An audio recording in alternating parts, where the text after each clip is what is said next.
Well, it didn't. It wouldn't have said server connected.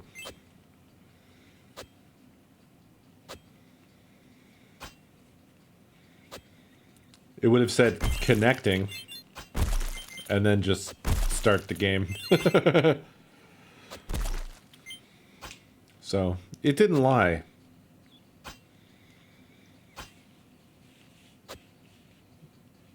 I mean, he can.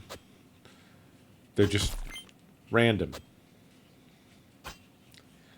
He chooses randomly.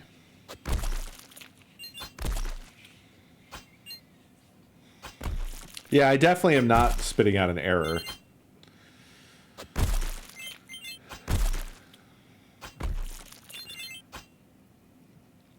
I spent approximately 5 minutes to learn WebSockets for the first time when I when I set that up. And I didn't immediately see a way of like testing whether or not the connection was successful or anything, and I was like, fuck it.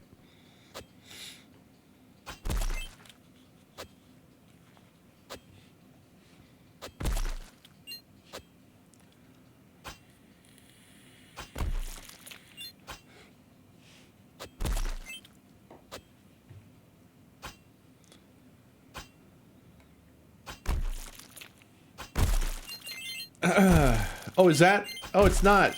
Ah, yeah. Never mind. He's not picking shit. I don't know why I thought that. It doesn't fail back when I have it set to expect to be using Twitch.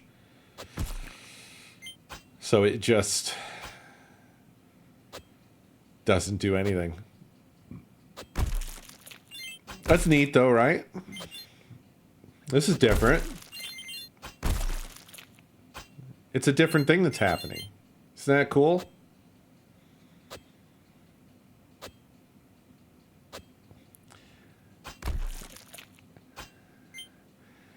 It's this is similar to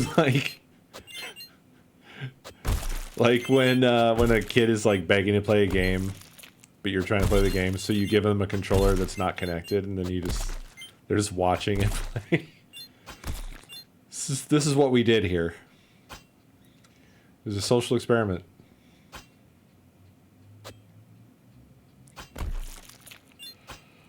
It did. Sorry, no refunds, because I literally can't.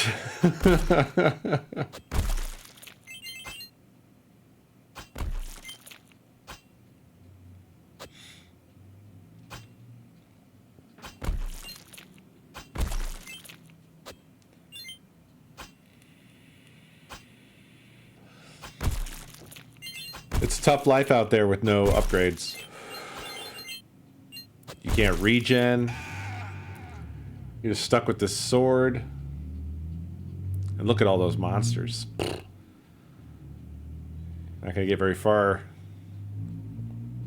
with so many monsters. Oh.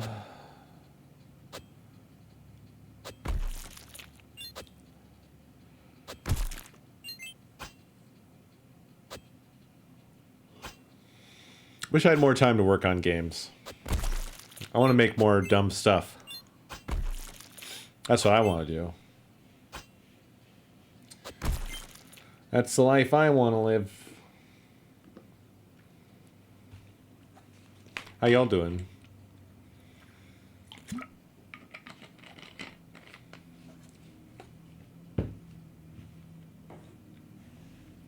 Yeah?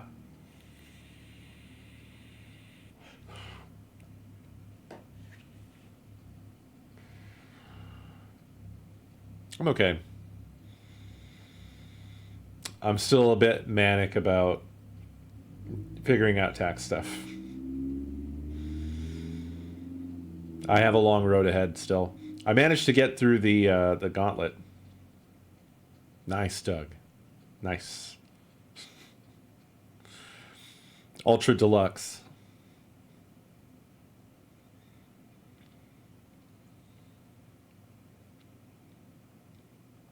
Yeah, I got through the gauntlet. And I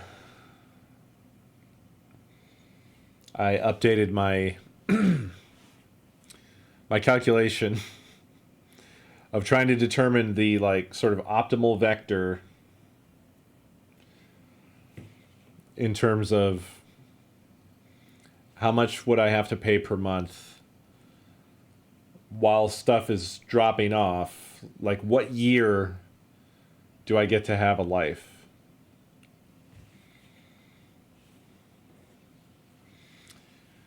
And it's definitely not great.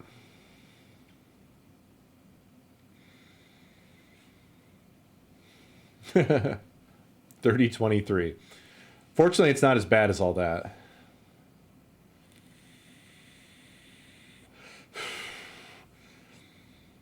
What a fever dream of a sentence.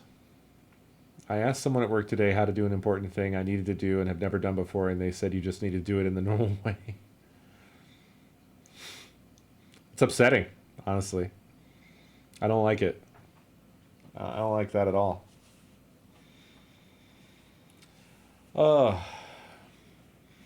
But yeah, let me see here.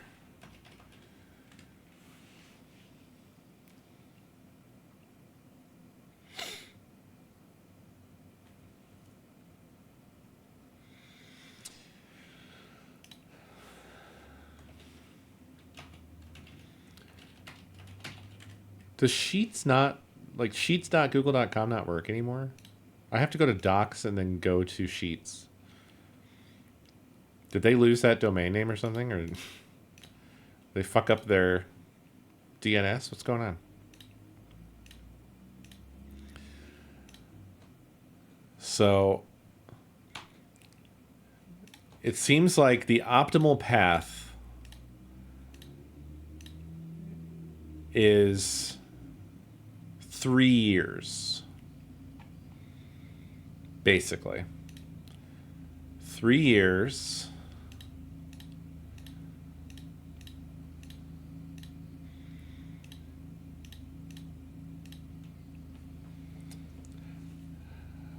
What is it though? Or isn't it though? Yes, but I haven't told you how much I would have to pay per month.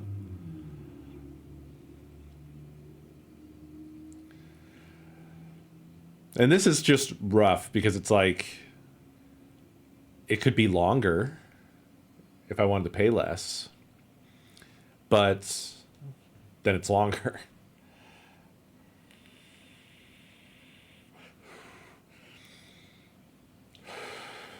But I set up a whole calculator.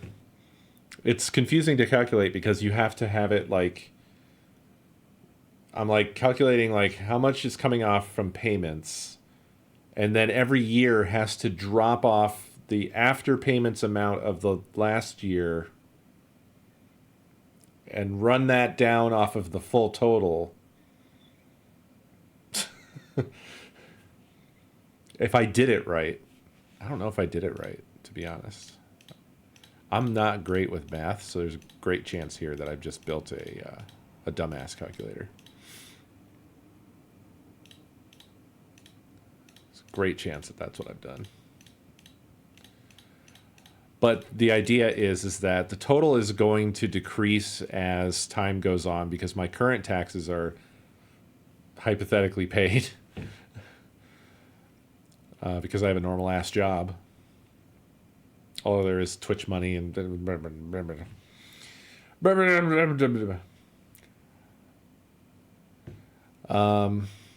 but so each year an amount, just a large amount drops off as a year falls off. And since I was able to get in, I was able to confirm that it is like it goes back to 2013 now. So that's a good thing. But yeah, to be totally clear of it, in 3 years, I would have to pay what unfortunately works out to leet dollars per month.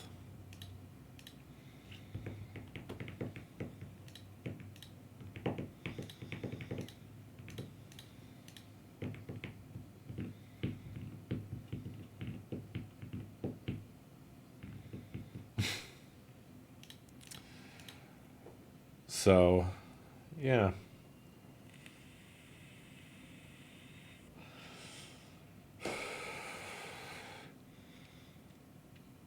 Yes, but 3 years.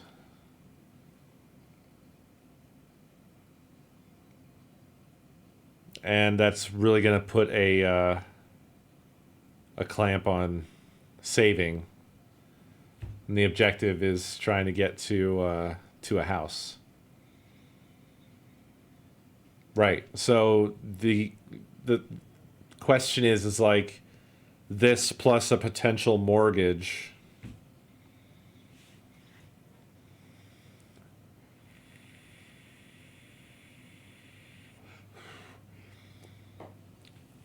It's a lot. So rather than being like less than most rent, it's essentially double rent. Yeah. I guess.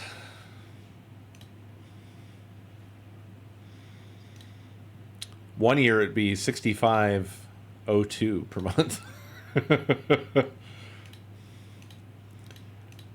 That's not happening.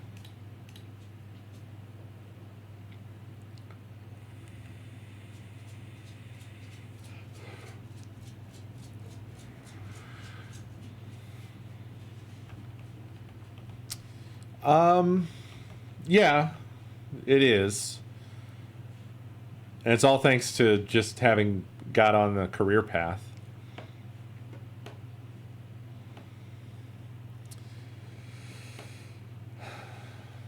We were just on a really, like, we were getting fucked over the past decade, essentially.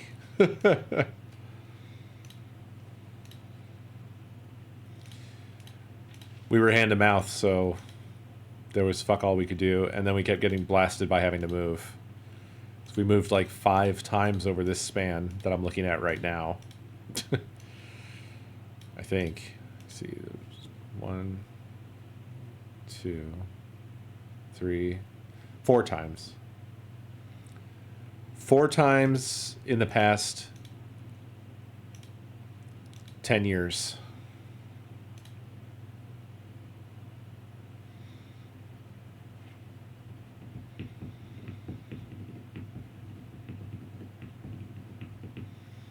Well, I've worked out all the...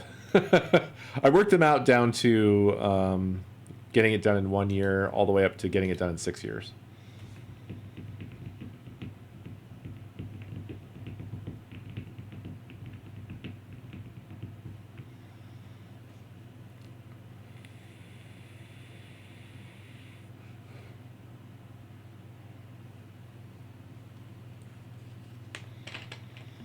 Yeah, getting it done in 1 year is impossible. That's not happening.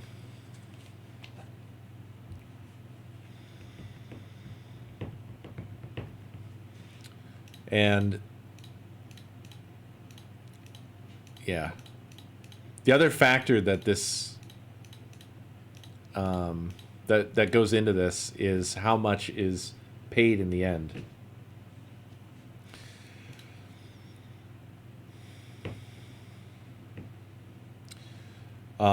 Interestingly, the sort of middle point, there's actually a sort of dividing line.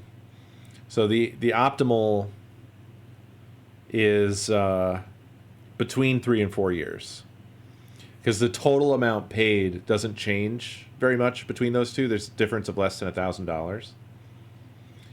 But in 2 years, I would pay $20,000 more. In 1 year, I would pay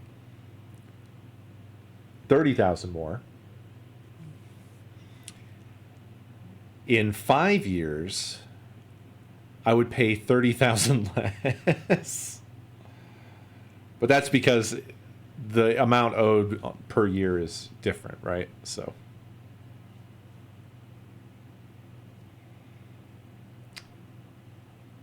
Bankruptcy would be really destructive and not very beneficial, I think.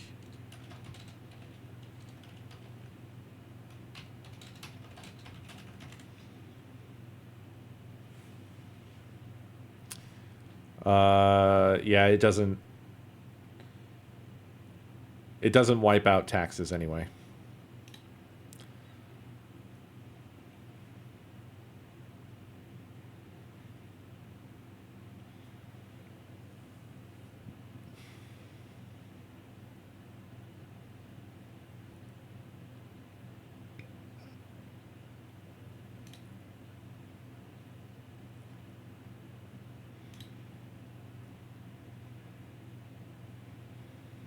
Yeah.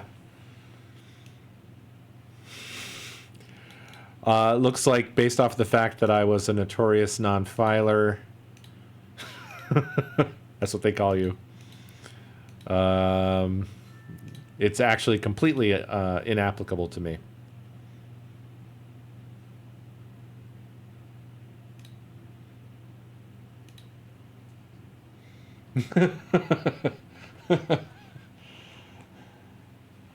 Yeah, yeah, we've learned the fun terms that the IRS has for people. There was one time, I recall, I think Nakomi was classified as non-collectible, and I was Mr. Notorious Non-Filer.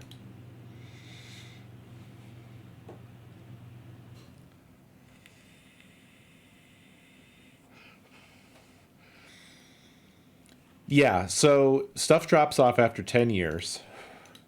So the oldest one I have is 2013. And I've got 6 years of fuckery.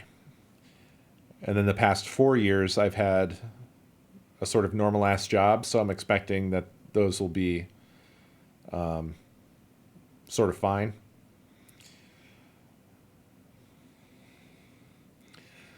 But I've been notoriously not filing, so I'm not sure.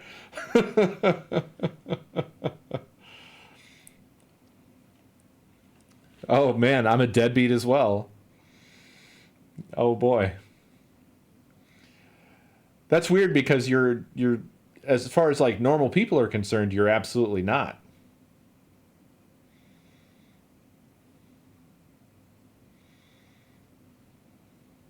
Right?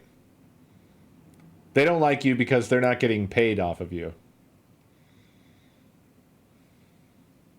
Yeah. But that's fine. They can call me a deadbeat.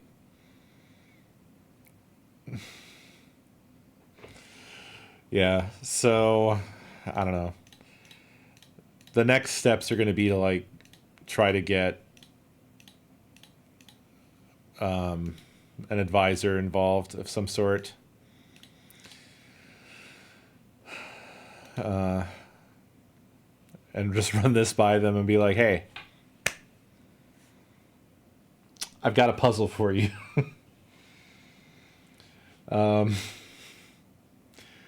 Yeah. In trying to deal with this in the past, I've had a lot of like hang-ups and been ghosted on emails and things like that, where I explain what the situation is and then I never hear from them again. It's like, isn't this supposed to be your area of expertise? So, Quaxum, thank you for 84 months. Do I not have alerts on this screen? Does Stream Elements even work anymore? It hasn't done a single alert tonight. Could be Twitch, I guess, but who knows, man.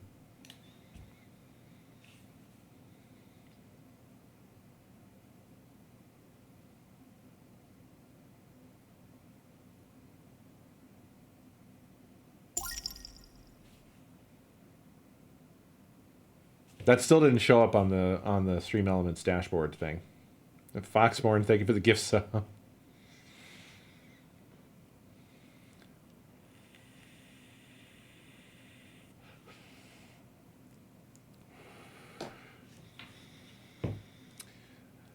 Oh, yeah, it is what it is.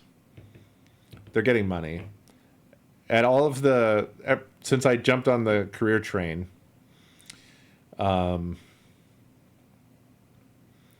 always set my my withholding thing to like more, just more, whatever.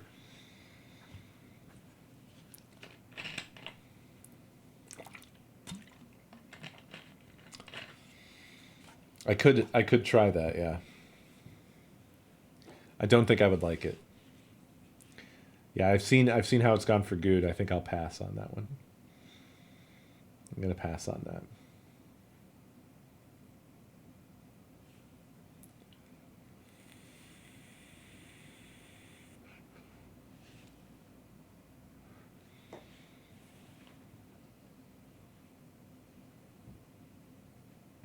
Goldman Sachs got fucked on the Apple credit card.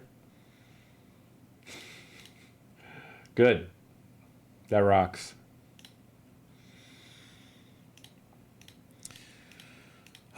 So yeah, I don't know. That's the plan for now.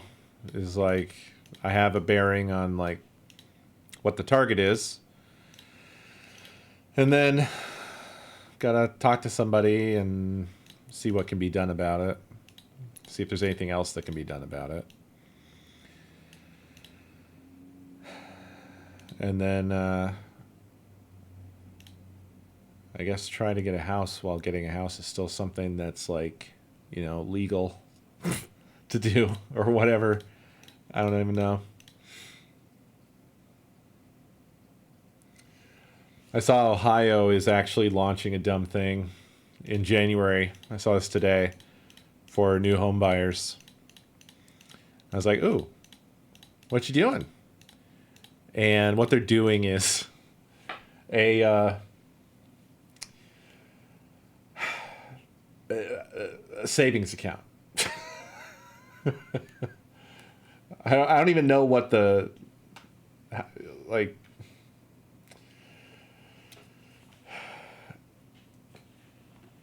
it doesn't sound very good. Basically, they're going to have this program, and you'll be able to open a special savings account at participating banks. And from what I can tell, it looks like it's all... It's not a tax-free investment account. I can tell you that. No, I said savings account. I feel like I said savings account. Didn't I say savings account? So at best, what it's going to be in terms of what it gives you is that you maybe... I mean, I don't know, because they didn't release any numbers. But I would guess that it would be a better interest rate than what's normally given by banks, which is trash garbage. I don't even... I don't understand. I don't understand. But you get some tax benefits, I guess. But that has not been clarified yet. I guess we'll find out in January. What bank you at? Are they? I don't think that's...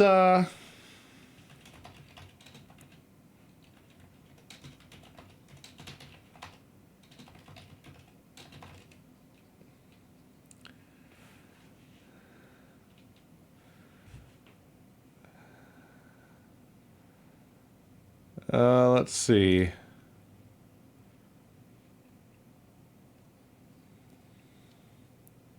I'm talking about regular ass savings accounts.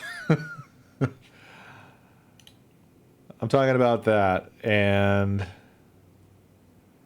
yeah, so on high yield accounts, which require a minimum deposit of 10 grand, according to this article, today's best interest rate is 4.51%. And it says that's unchanged from 1 week ago.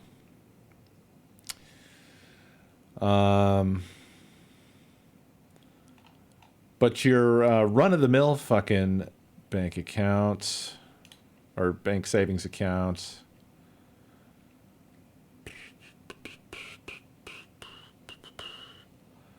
these are not run-of-the-mill. Boop, boop, boop, boop, boop, boop.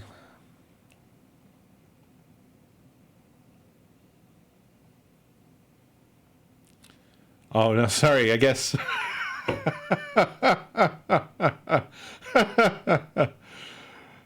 Okay.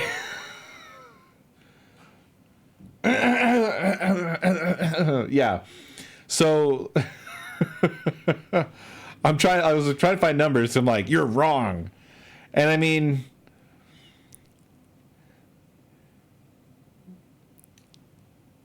you're not wrong. I'm also not wrong. It's just fucking funny. So if you go and you seek out and make accounts, apparently at, I think, online banks, it's looking like 4 to 5 thereabouts. If you have a regular ass, what I was thinking of, basically my bank, and other similar banks like Bank of America, like the sort of the common banks, the rates, there's this stark cutoff. It's weird. It's weird.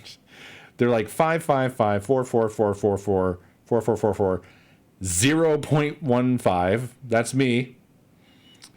And then that goes down to 0.02. Chase 0.01. And that's US Bank and Bank of America. All 0.01. What's the fucking point? Why just keep the money in your checking account?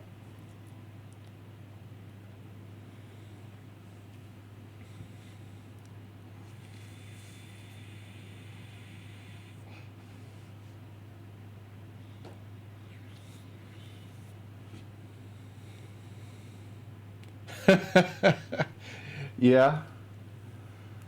You must have a lot of money in there then. We can do the math. You've given us the numbers. We can do the math. So let's see. So.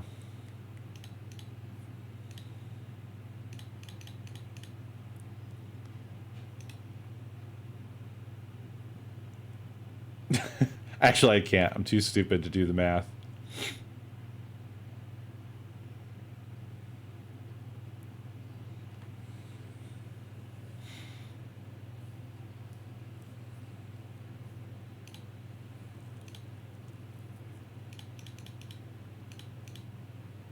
Oh, okay. Now I know what it is. I mean, even then, it's not great. I mean, it's quite obvious that you'd have to have a lot of money in there to get 15 fucking dollars. And that's the thing is, like, the more you have in there, it doesn't get better. It's just like you're always comparing what interest you got to a bigger and bigger number that's not really being made bigger by the interest.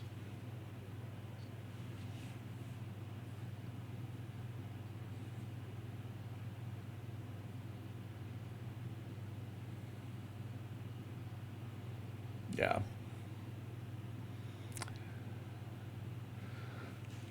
I will say a lot of these online banks don't have really high minimum opening balances. In fact, a lot of them are free.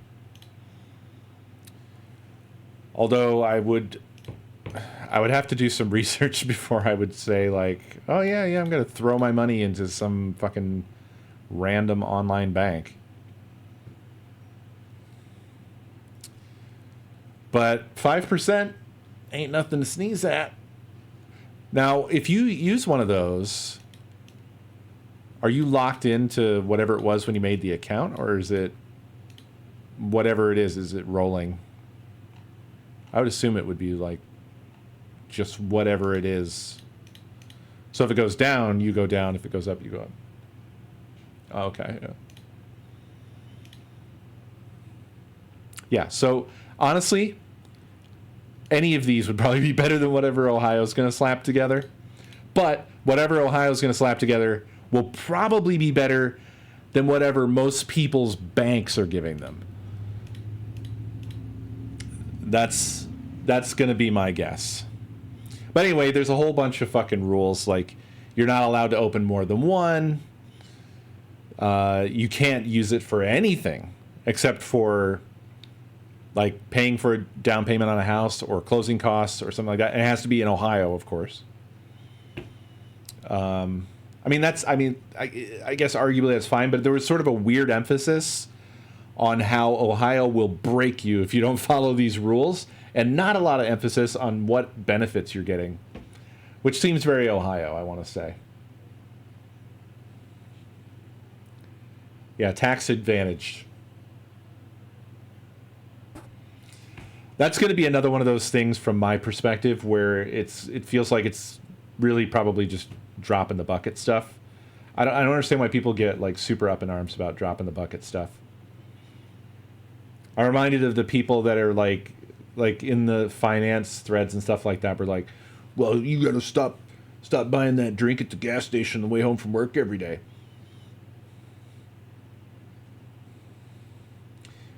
You think that's like that doesn't make me feel like you know money. That makes me feel like you have no sense of proportion.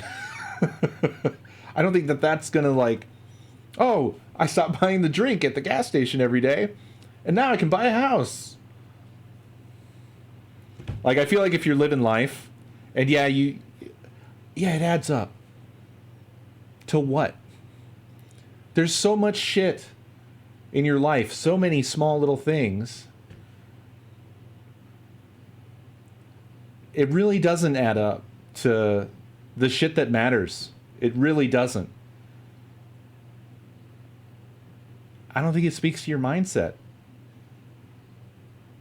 It speaks to just being alive. It's like, if you look at the numbers, it's just not. Yeah? How much was the down payment? $2,000?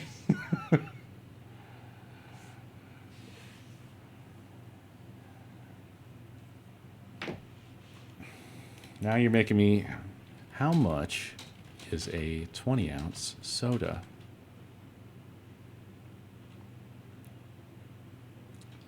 $2.29. What if I bought one every day?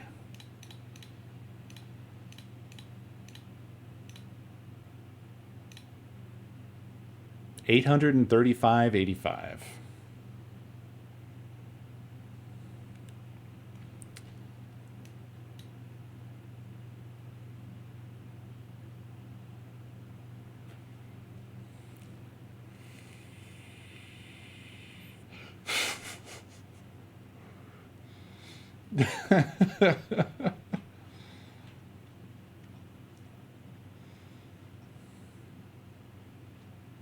Yeah, typically they use Starbucks. How much is a Starbucks drink on average?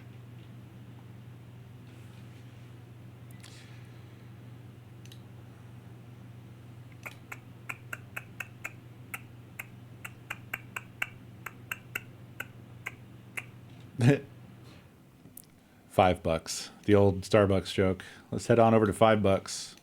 Well, it used to be $4. Well, that's just going to be 5 times 365. $1,825. How much is rent per day? At like $1,200 a month.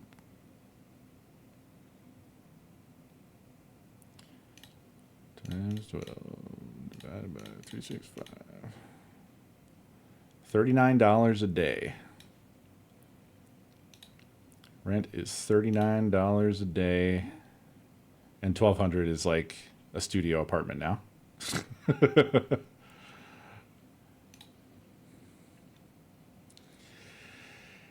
Yes, but my point is that those tiny things are not...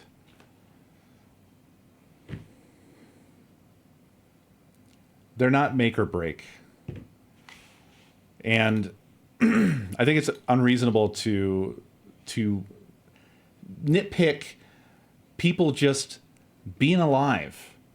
Like, if you can't just, like, have a soda because you want to have a soda, even once a day, which I think, personally, I feel like that sounds like a lot, but, like, I don't know. I think that that's just so nitpicky.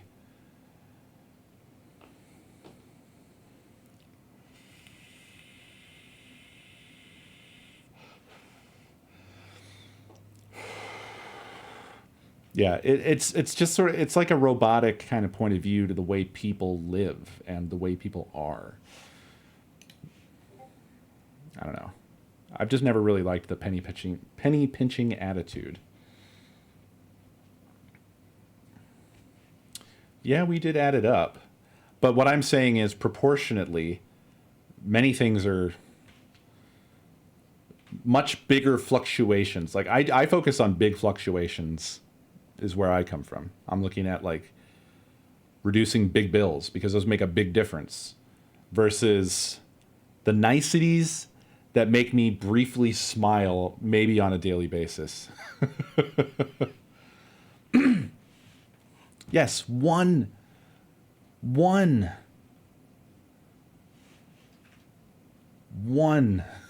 out of the whole year of them. That's great, I guess. And yeah, I mean, I guess if you're cutting out, like, I don't think people buy that many things a day, really. If you bought one coffee a day, that's probably one of the more extreme regular purchases you're making, I would imagine.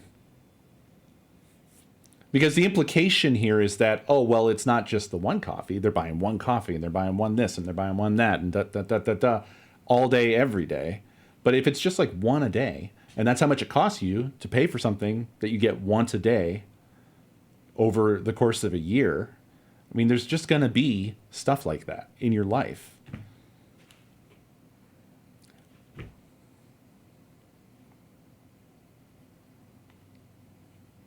It just feels very ticky-tack. I don't think it's the big answer.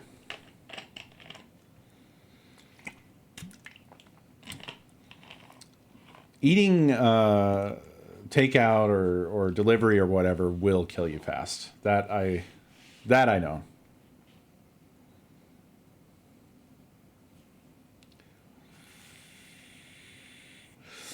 Well, I mean, that's the thing. I think what I'm talking about is a budget. Because that's where I look like fucking top down. I don't ever look at the little ticky-tack stuff. I don't care about that stuff. I look at the top down big movements in my budget.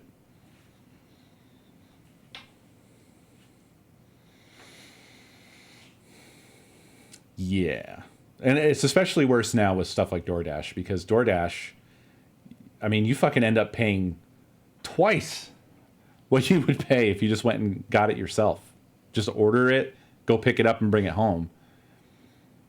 You'll pay half of what you would pay DoorDash to bring that to your house. Even if you account for the gas spent to go and get it and come back.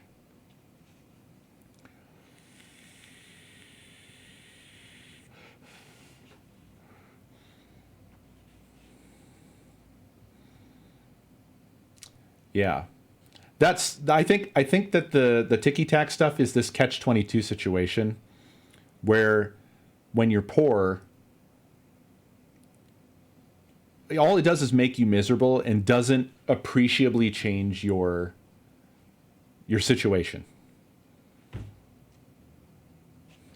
What appreciably changes your situation is an increase in income, not having the drink. That's where I'm coming from. Because you're not going to get to a new plateau by not getting the drink every day, if that makes any sense. You're just going to be sort of still poor and less happy, I guess. I mean, that's also that day-to-day happiness. It's not like someone getting a drink every day is like the most important thing ever, by the way. I'm not saying like people have to be able to get their drink or that it's making people happy in a meaningful way. I'm not saying that. It's just it's not going to do anything for you compared to getting a raise or getting a better job or some other source of income. That's always the much, much bigger deciding factor on your quality of life.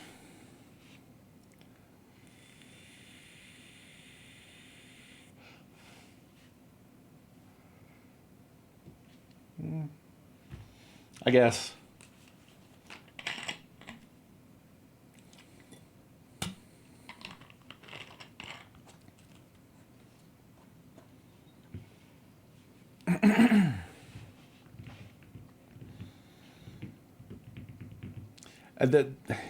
Because like when you get past a certain income level, all of those sorts of things just sort of drop off as well as something that you're paying attention to at all.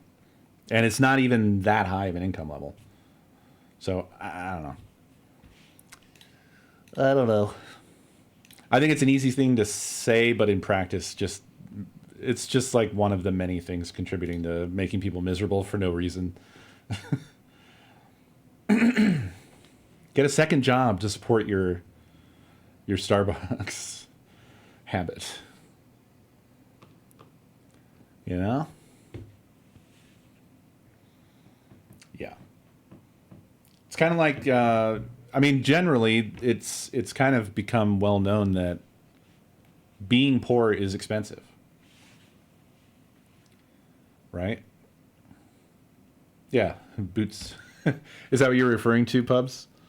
Boots theory is a funny thing to say because it could either refer to bootstraps or it could refer to either side of the fence. But yeah, the thing of like you buy the cheaper fucking work shoes, but they fall apart sooner.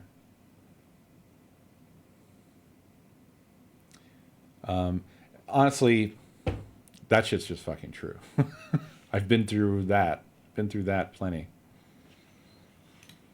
What time is it?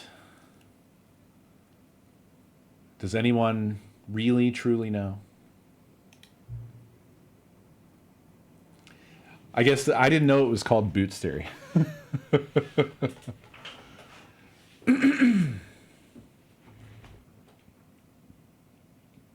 But yeah, I 100% agree with it.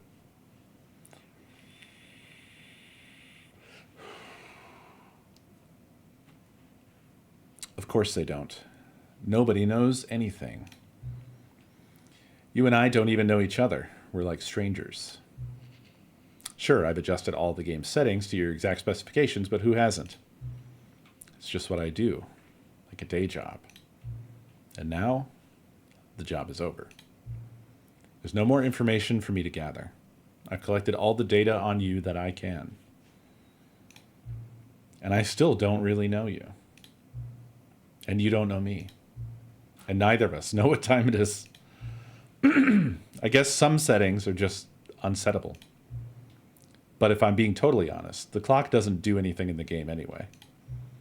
You won't have me here when the game starts next time, but that's okay. Video games are meant to be played alone. You like being alone, don't you? That's maybe the only information I really learned about you. Well, it's time for me to leave. There is still one more setting that we need to adjust, but it may take a little time before I'm ready for that. It's not really in my job description, but that's okay. Perhaps you'll see me again, if you can find me. Talk soon.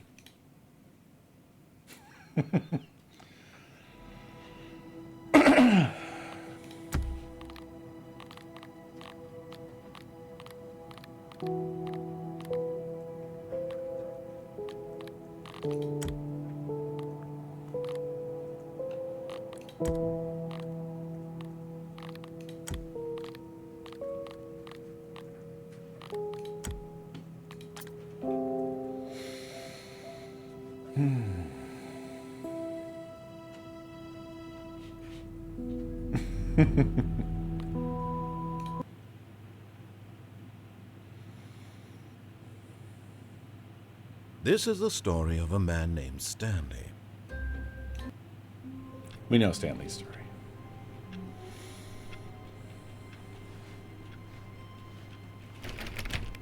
All of his co-workers were gone. What could it mean? Stanley decided to go to the meeting room. Perhaps he had simply missed a memo. No matter how hard Stanley looked, he couldn't find a trace of his co-workers.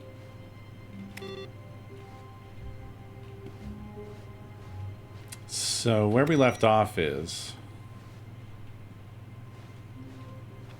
I'm kind of not sure what to do next. We're at the point now where I have to think a little bit harder. Stanley came to a set of 2 open doors. He entered the door on his left. To figure out how to squeeze more out of this. Yeah, there's a red-blue door.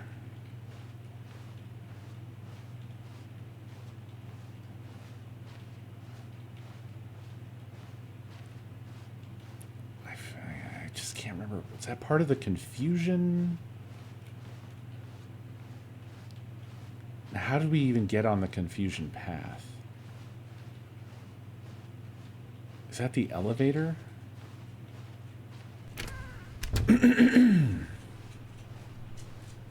It might be.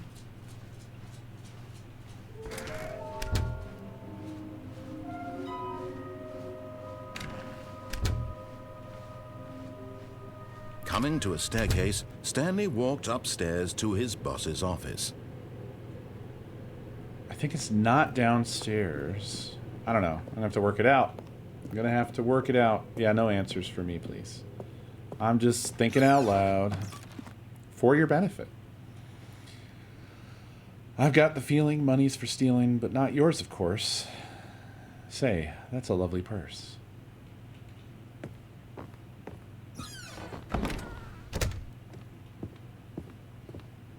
Stepping into his manager's office, Stanley was once again stunned to discover not an indication of any human life. Shocked, unraveled, Stanley wondered in disbelief who orchestrated this. What dark secret was being held from him? Stanley was in such a rush to get through the story as quickly as possible, he didn't even have a single minute to just let the narrator talk.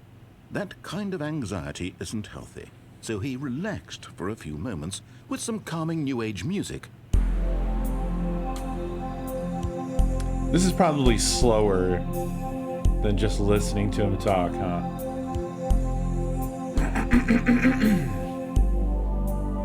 Feeling soothed and rejuvenated, Stanley calmly walked forward into the opened passageway.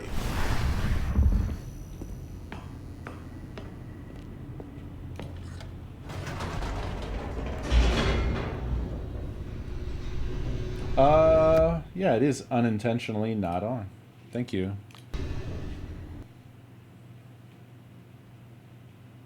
Descending deeper into the building, Stanley realized he felt a bit peculiar. It was a stirring of emotion in his chest, as though he felt more free to think for himself, to question the nature of his job. Why did he feel this now, when for years it had never occurred to him? Hi. This question would not go unanswered for long. Whoops, nope, never mind. Stanley actually got back into the elevator and went back up. Silly me. Why did Stanley do that when he knew that it would just lead back to his boss's office? Well, that's a great question. I just can't wait to find out.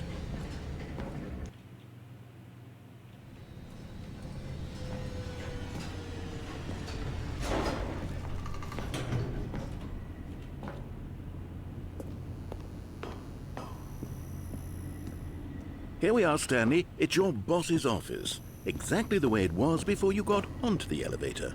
It's still just exactly what it is. What a decision you've made to come up here and look at the office again.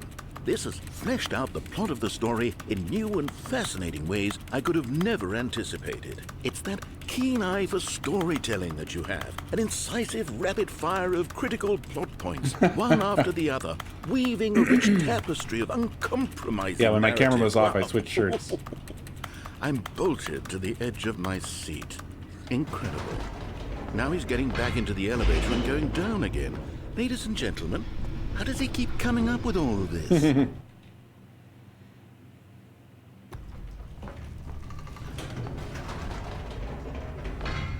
Did you think we were going to go forward down the spooky I haven't done it with the corridor? bucket, No. but I'm It's time once again I'm exploring to go back this up in the elevator. non-bucket. I can't even begin to grapple with what might be up there.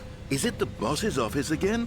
Or what if it's the boss's office this time? The suspense is killing me.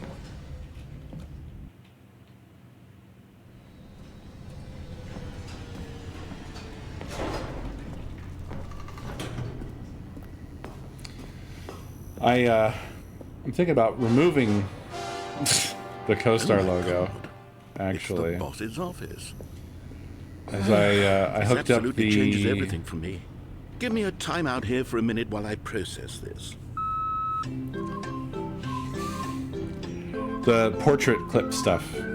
Although I can't connect to TikTok for some reason, it just errors out. YouTube's connected though. Okay, I'm ready.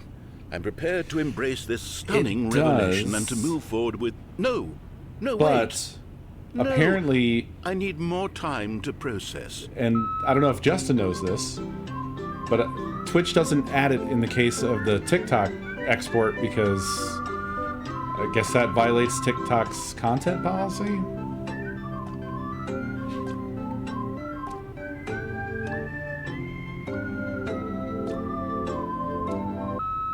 All right. I have fully come to terms with it. Of course. Going back down in the elevator. How did I not anticipate it? I mean, sure, now it's obvious, but you have to understand that 30 seconds ago, this kind of thing had never been attempted before. Apparently I had they no do. frame of reference to even anticipate it. That's just how revelatory Stanley's decision-making is. A breath of fresh air in a landscape of storytelling that has grown stale and repetitive.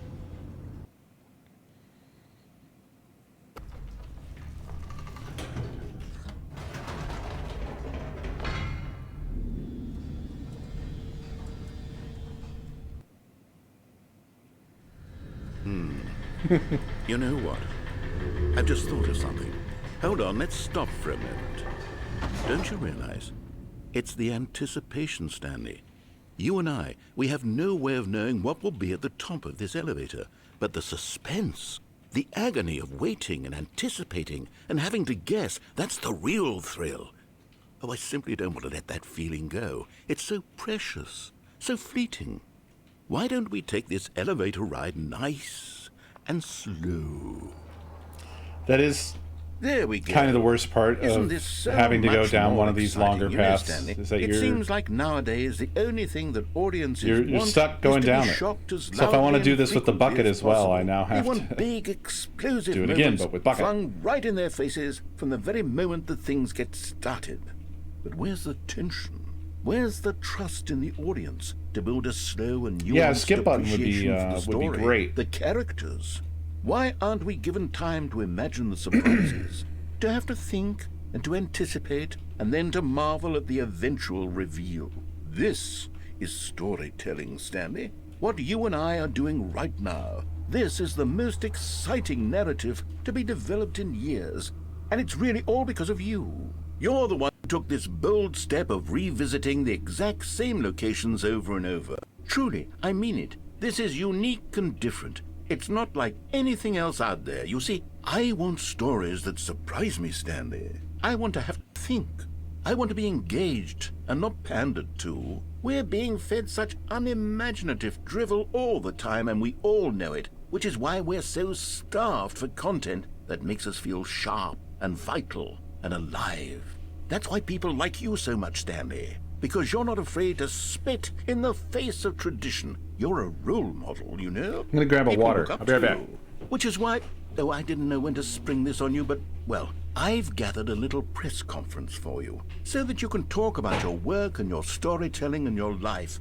Yes, I know you're not much for the public eye, but I thought it would especially mean a lot to the people who have been following you from the beginning. They really look up to you, Stanley. I don't know if you realize the impact you have on them. This is the kind of gesture that might leave a tremendous impact on them for the better.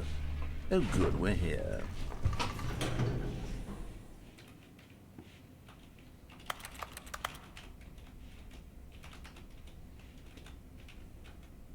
Okay, the room where we're holding the press conference should be just around the corner here somewhere.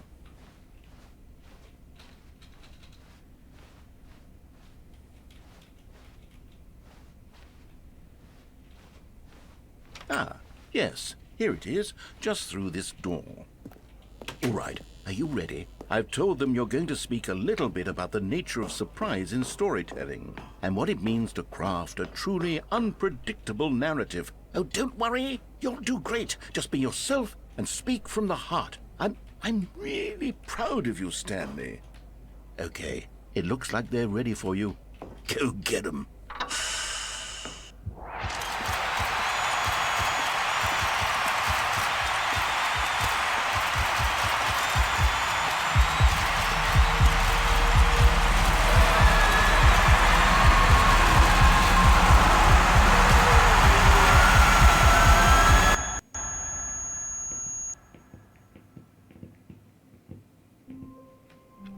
Okay. All of his co-workers were That was gone. not it. What could it mean? Stanley decided to go to the meeting room. Perhaps he had simply missed a memo.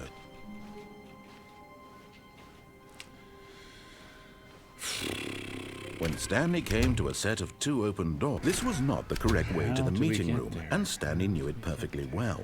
Perhaps he wanted to stop by the employee lounge first, just to admire it. Ah, yes, truly a room worth admiring. But eager to get back to business, Stanley took the first open door on his left. Stanley was so bad at following directions, it's incredible he wasn't fired years ago. It's not this, is it? I don't think it's this. No, this leads to the fucking tapes. Stanley had now gotten himself so far off the beaten path that it seemed the office had begun.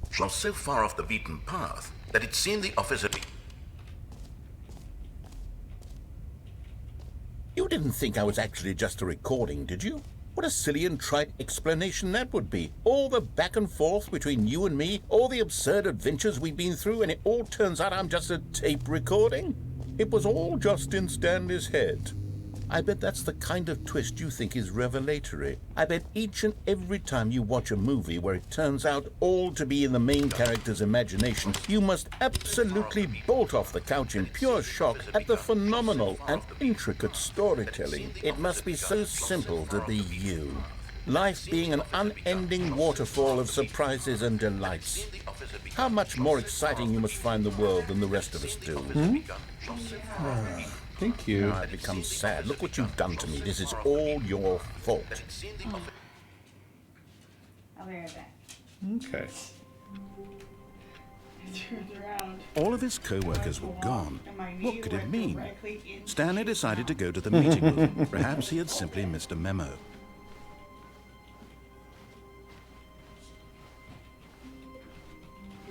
When Stanley came to a set of 2 open doors, this was not the correct way to the meeting room, and Stanley knew it perfectly well. Perhaps he wanted to stop by the employee lounge first, just to admire it. I got chai, Wow. chat. Yes, I got this shy. room. But eager to get back to business, Stanley took the first open door on his left. Stanley was so bad at following directions, it's incredible he wasn't fired years ago. Look, Stanley, I think perhaps we've gotten off on the wrong foot here. I'm not your enemy, really, I'm not. I realize that investing your trust in someone else can be difficult, but the fact is that the story has been about nothing but you all this time. There's someone you've been neglecting, Stanley. What? Really? I was in the middle of something. Do you have zero consideration for others? Are you that convinced that I want something bad to happen to you? Why, I don't know how to convince you of this, but I really do want to help you, to show you something beautiful. Look, let me prove it. Let me prove that I'm on your side. Give me a chance. Now There it is. listen carefully, this is important. And there it is. The last Stiggly Wiggly. Savor this moment, Stanley. This is a real accomplishment. This is doing something just for the sake of doing it. Where so many people expect to be rewarded for the most trivial achievements, you've insisted that a job well done is its own reward. I would tell you that I'm proud of you for collecting them all, but that would be like a reward, and we can't have that. So, instead I'll just say, it's done. We're all done here. And now we can go to whatever the hell you were doing before you hunted for figurines. Cool.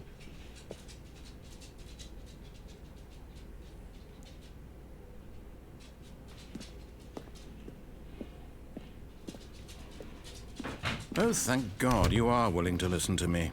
Do you see that I really have wanted you to be happy all this time? The problem is all these choices. The two of us always trying to get somewhere that isn't here. Running and running and running, just the way you're doing right now.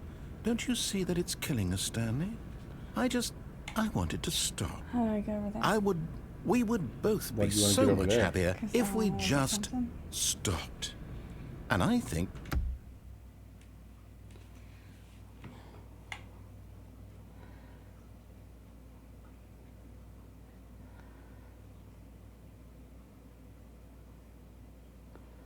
Okay. Alright. Okay. Everything's fine. What? Nothing. Not Well, like I was think I looking for have a somebody solution. specific or nothing. Here, let me show you.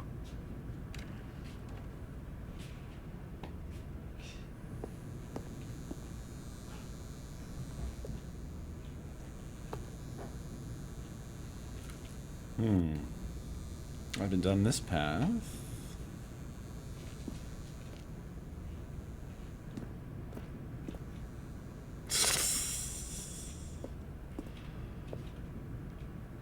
But I can see them both at the same time.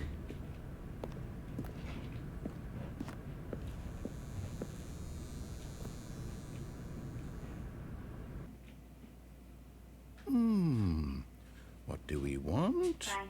What are we looking for? You look like a happy dog. Are you a happy dog? Do you want to kiss my face?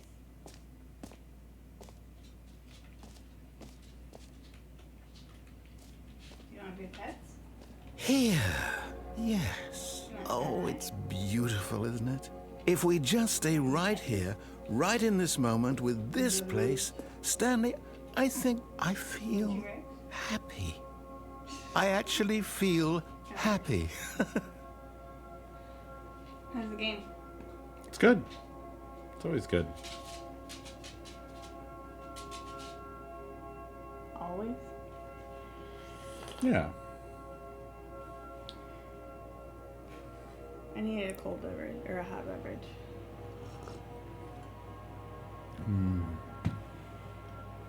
Thank you.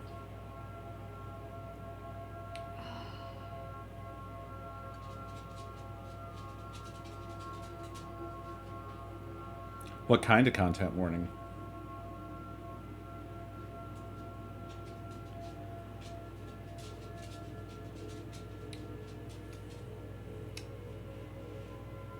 Oh. That surprised us both.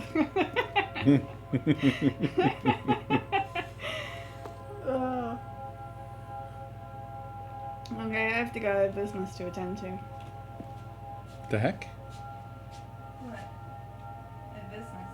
What is? Did that business have something to do with that business? No. Yeah, it did. Yeah, it did. And I don't. How could it have something to do with that business? Not your business. It's my business. I said I have business. You have no business. You're doing your business right now.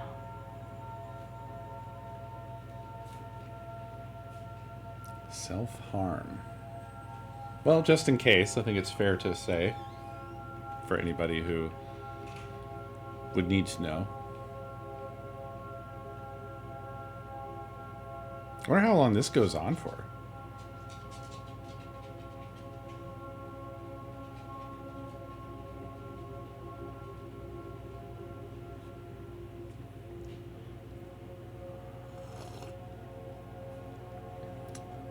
Probably forever.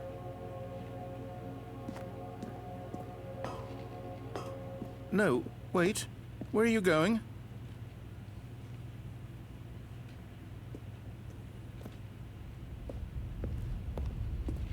Oh, no.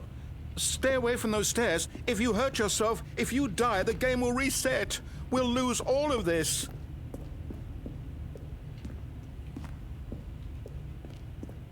Please, no, Stanley, let me stay here. Don't take this from me. Please, Stanley, think about what you're doing.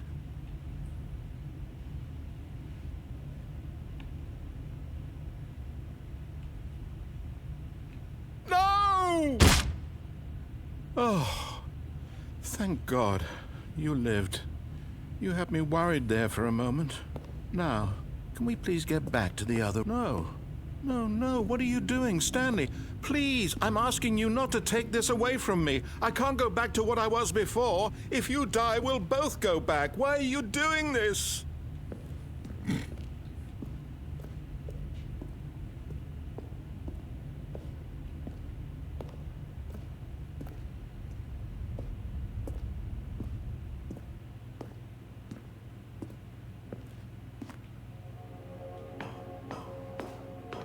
There. See? This is what you want. This is where we can both be happy. We really can. If we stop moving, we just have to stop moving.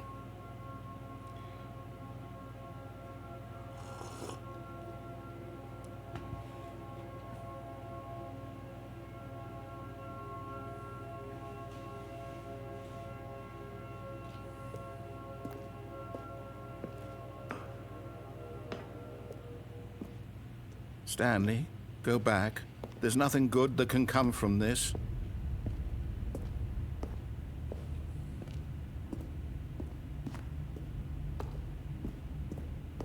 Do you just not believe me? What can I say to convince you?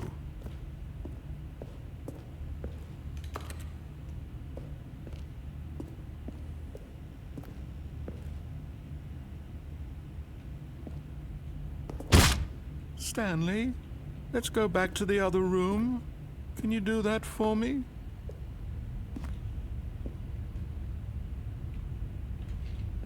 Yes, perhaps you can. Perhaps you finally see what I'm talking about. I know you'll see that we can't be happy if we leave this place. You can see that, can't you?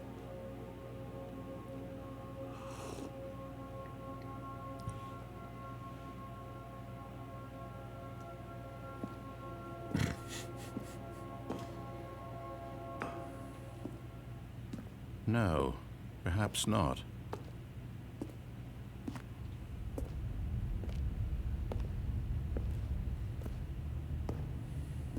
This is mildly upsetting.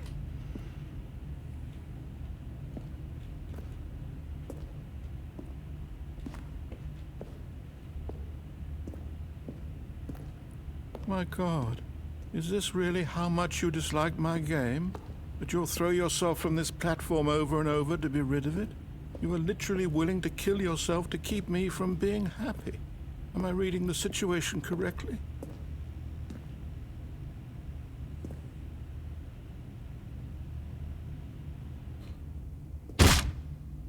Or maybe you're just getting a kick out of it. I don't know anymore. I just wanted us to get along. But I guess that was too much to ask. It looks like you wanted to make a choice after all. Well, this one is yours.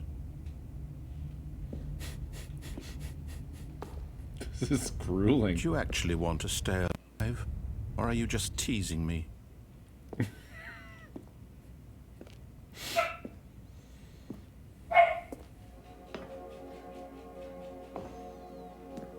I wanted us to be happy here, Stanley. I really did. I wish I still thought that was possible. I think I'm not particularly bothered by it just because of the fact that I've taken the relationship with the narrator to be antagonistic from the beginning.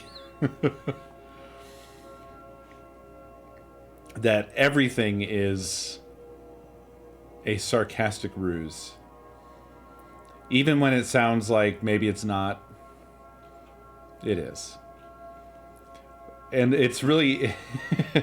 what makes this game fucking ridiculous is that it feels like the worst bully you've ever met.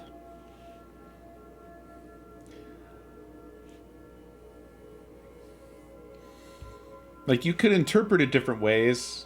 Like, the whole bucket saga kind of seems like, beyond a certain point, because it goes on so long, you start to think that the narrator is actually being genuine about the bucket. But the whole bucket thing is actually just making fun of you the entire time. It's the maximal amount of bit commitment you could possibly do. Where it's 100% and never ends. So I don't take this as genuine either. Even though it is well acted, and then that does sort of feel... that makes it feel a little worse, I will say, than other branches. I was thinking that earlier, but I stopped as we got farther into Bucket Land. After a while, I started to feel... I started to feel very put upon.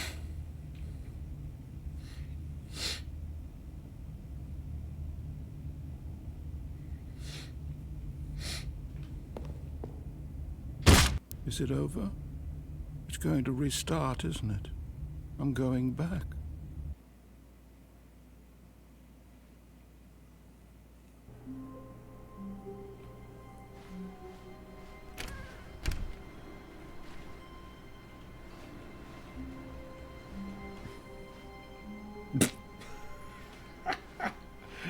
Stanley, I'm sorry, but I have to put a pause on things. It's those figurines. Those figglers. I haven't stopped thinking about them since you nabbed every last one. Wasn't it just the most intrinsically fulfilling moment of your entire life? Didn't it fill you to the brim with inner richness? Yes, I know we're supposed to be telling a story. See what I mean? But won't you please indulge me with one more trip back to the memory zone? I would love nothing more than to revisit the figurines just one more time. Imagine if you hadn't done the memory zone. I suppose it has to meet those requirements that you've done the memory zone and then also got all the figurines. Or the Stanlerines, or the Figurines. Now remembering when Stanley found the collectibles.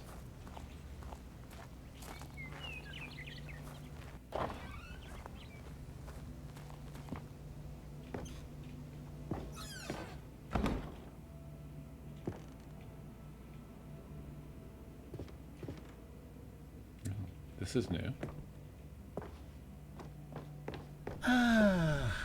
Here's where it all began.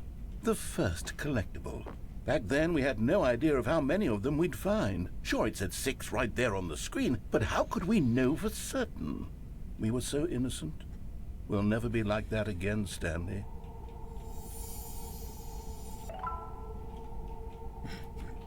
I knew this would happen. I fucking knew it. I fucking knew it.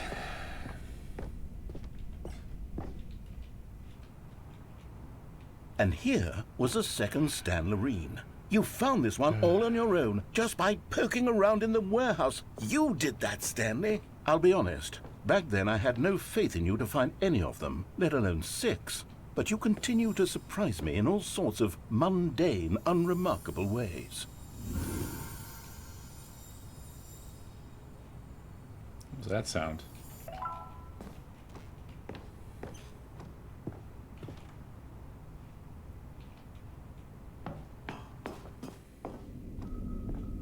Okay, let's do a little quiz. Which of these rooms was the room you found your third mini Stan? Can you remember?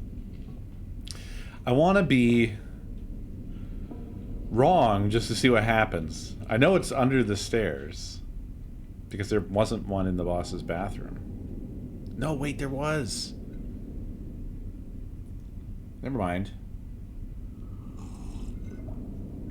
This is a harder question than I thought.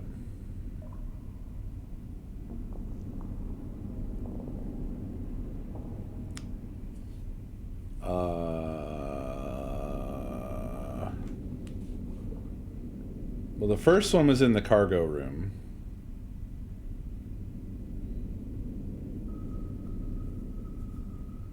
No, the second one was in the cargo room. So the third one was under the stairs.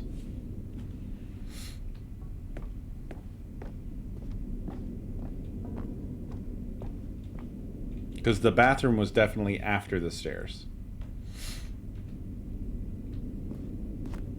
Hey, that's exactly right. It was here, under the stairs. It was the third one. You picked it up, and then after that, you had 3 of them. I'm glad these moments are so crystal clear in your memory, but I shouldn't be surprised. After all, I science caved tells into us trying that to be right. It's impossible to forget your third time doing anything. Which is exactly what this game is making fun of. The impulse to either be like strictly following the rules or strictly not following the rules. Whichever way you go, the game's gonna make fucking fun of you. What came next? Oh Not yes, this. we found a Figley in this pink room. Oh well, I can't actually say I remember being in this room, but it's here in the memory zone, so it must have happened.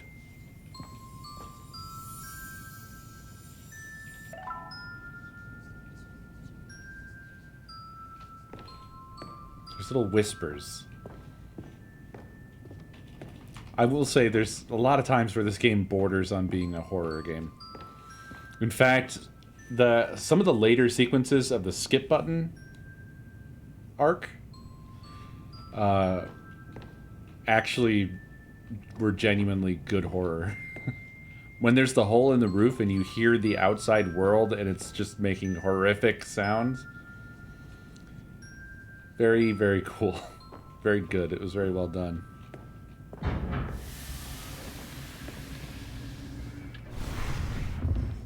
this was the 5th mini Stan, and this one was really something special. It was behind the boss's office. I remember it so clearly. In fact, because this one is particularly special to me, I made a little video to commemorate the occasion. Enjoy.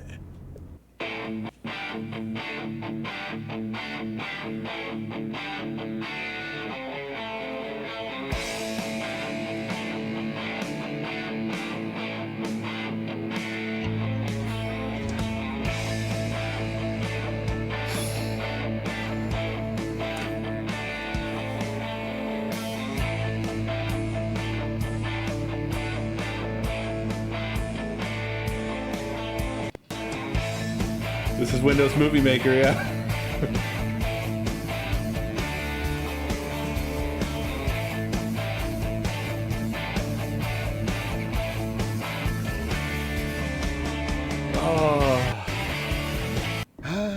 Takes you back, doesn't it? I spent a lot of time making that video, but it was 8 minutes I wouldn't have spent on anything else.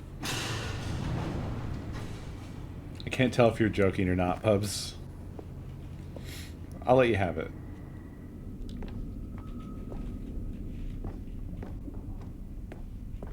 Fuck, this is like Twin Peaks. Just needs a checkerboard floor. And then, Stanley, then we came to the last collectible, the final figurine, right here by the red and blue doors. This memory is the most distinct and clear in my mind, perhaps because it was the one that happened more recently than all the others. Who can truly say how the mind works? All I know is that this is the moment where you picked up a Figley and I thought to myself, yes, that's all of them. They're all collected. It was a moment unlike any other. Except for the other moments picking up figurines, which it was exactly like.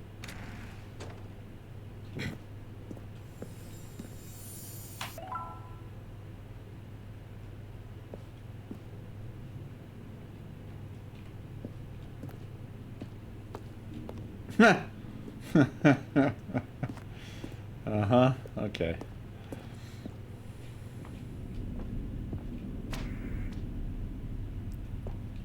Oh my god. You are in the present. And then there was no more. Because we've caught up to the present moment. Nothing left to do but move onward into the future. Look at that. Goodbye, Memory Zone. That's... that was a cool little... little Easter egg thing. No, I'm not done. I'm not ready to move on. Stop the loading screen. Isn't there some way we can stay here, keep enjoying these figurines? Let's just go backwards. That's so cool. We'll do the Memory Zone again from the opposite direction. See how that feels. Wait a minute. I know you.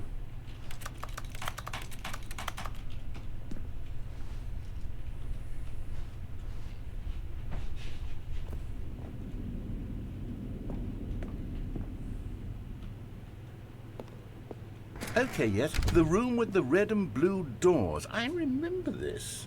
I must say, of all the figurines we looked at in our initial tour of the Memory Zone, this one is the most distinct and clear in my mind. Let's keep going, I want more.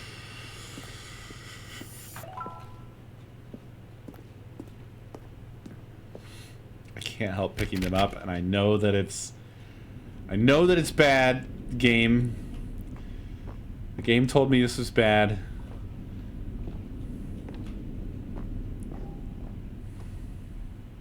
And do we get to watch the video? Don't you again? remember the video we watched?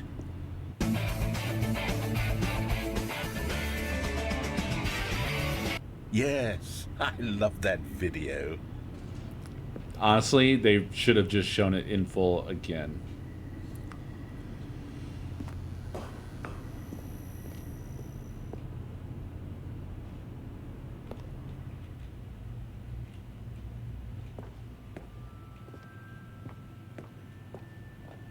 Still don't remember the pink room, Stanley. Still no memory of this one. Good room, though. A solid room.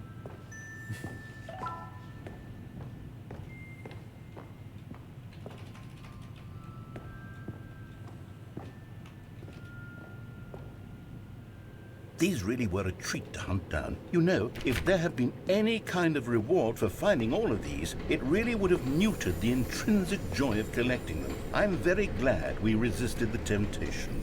Next one.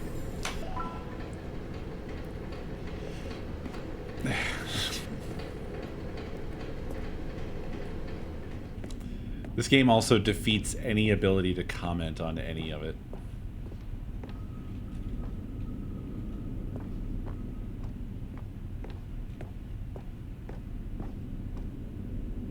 Ha! Wait, was this always blocked off, or is this because we're walking backwards through it all? If so, that's very funny.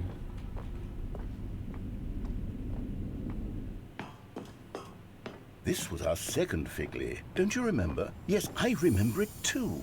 The past is truly a wonderful thing. Why does anyone ever choose to leave it? Keep going.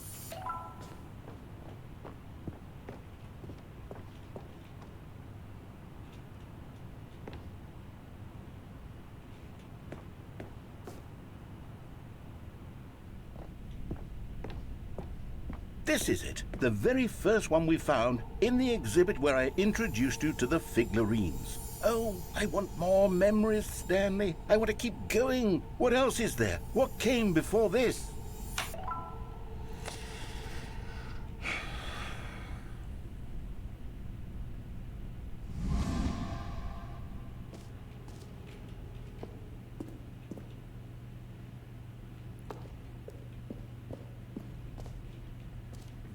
Not this. Oh, is this... It's the jump. It's the jump feature. Look, it's the terrible new content that we were originally sold on. I remember hating it back then, but time does put a rosy filter on everything. In fact, I dare say I'm actually quite fond of it now. Look how much fun the past is. I want more. More memories.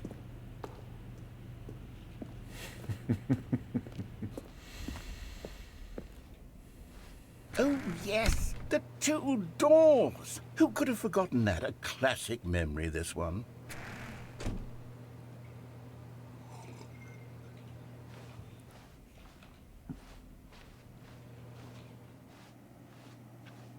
And before everything else, there was your office. Is there anything else? Was there something that came before your office? There's something I feel I can remember. I can remember. There's the intro. Yes, I'm remembering something now. I remember before this whole story got started. Back then I was different. I used to make big decisions. I was passionate. I was skeptical. I weighed each decision with profound thoughtfulness. And then somewhere along the way, I stopped making decisions. I became lazy, and I came up with a character named Stanley to do my thinking for me. He would make the decisions, he would decide which way to go. I would cheer him on as he collected figurines for no reason. Why did I invent Stanley? Was I lonely? Yes, perhaps that's it. Perhaps I needed to imagine I had companionship. And Stanley really did make for a wonderful companion, even if he was a fiction. But I suppose it's grown old. I want to think for myself again. I want to go back to how it used to be. Yes, I can be on my own again. I can do it. I'll be stronger this time. I'll take care of myself. I don't need Stanley anymore. Oh, but he truly was so much fun to play with. You know what? Since we're in the memory zone, how about one more good memory? Let's go back just once and give Stanley one more run of the office, and then I'll retire him for good. I did enjoy telling his story so very much. Okay, here we go. This is the story of a man named Stanley.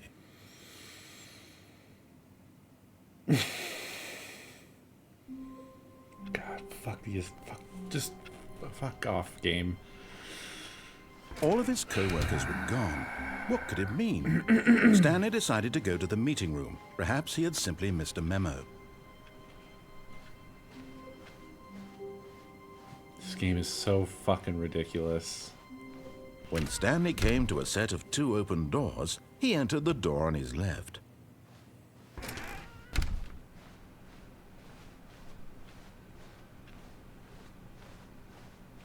Oh, now it's just Yet there was not a single person here either.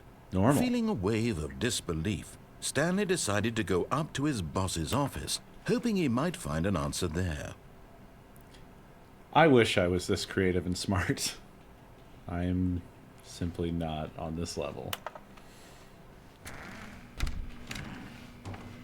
Stanley stepped into the broom closet, but there was nothing here, so he turned around and got back on track. Coming to a staircase, Stanley walked upstairs to his boss's office.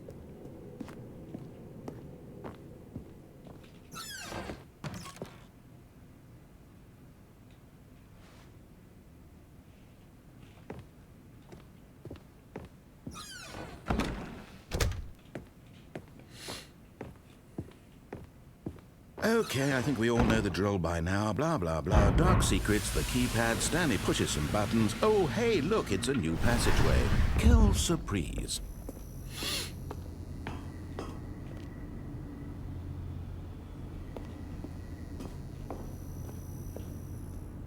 I don't know that I actually wanted to be on this path. I don't know that there's anything else for us on this path.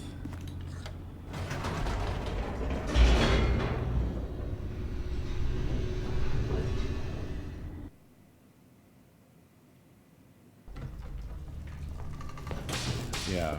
Well, we are... Stanley walked straight ahead through the large door that read Mind Control Facility. I don't know.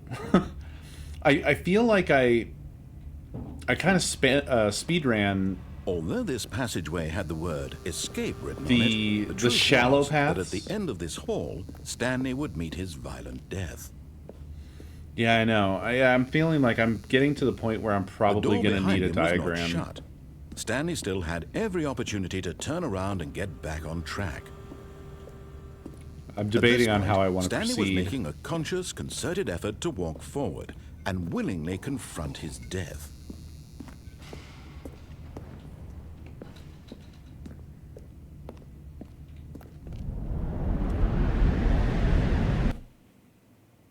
The worst thing is, I think even with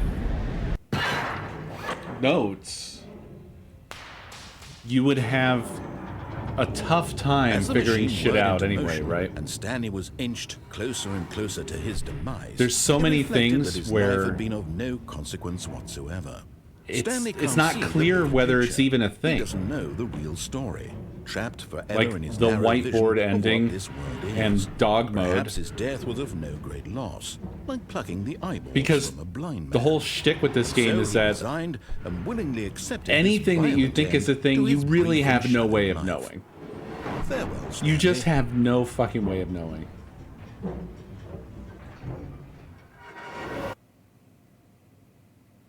"Farewell, Stanley," cried the narrator, as Stanley was led helplessly into the enormous metal jaws. Like, I'll never In a know if there's single an visceral actual dog instant, mode. Stanley I assume there was isn't. obliterated, And that's as just the a joke. machine crushed every bone in his body, killing him instantly.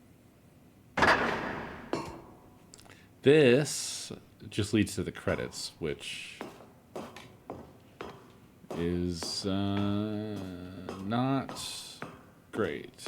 Also, spoilers. And yet it would be just a few minutes before Stanley would restart the game, back in his office, as alive as ever. What exactly did the narrator think he was going to accomplish?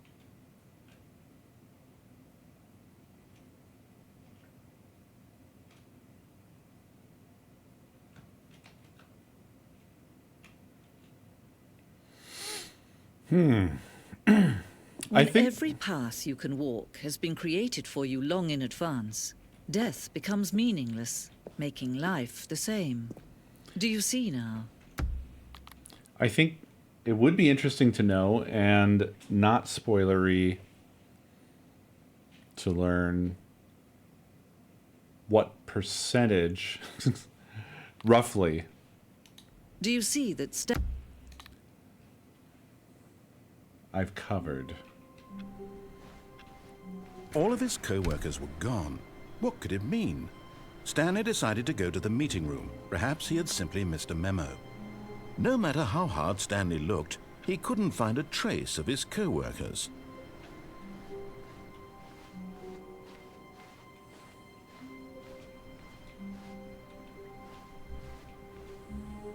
I don't know why I asked you guys.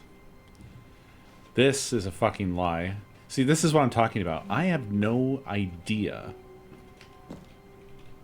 Also, I don't know if I'm supposed to be able to get on the desk, but here we are. I have no idea if this is actually anything.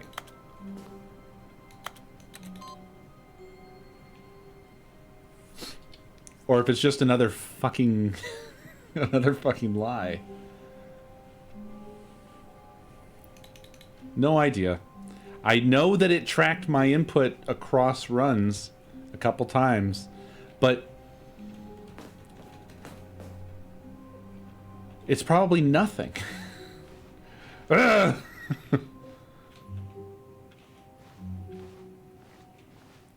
I should not have asked you guys.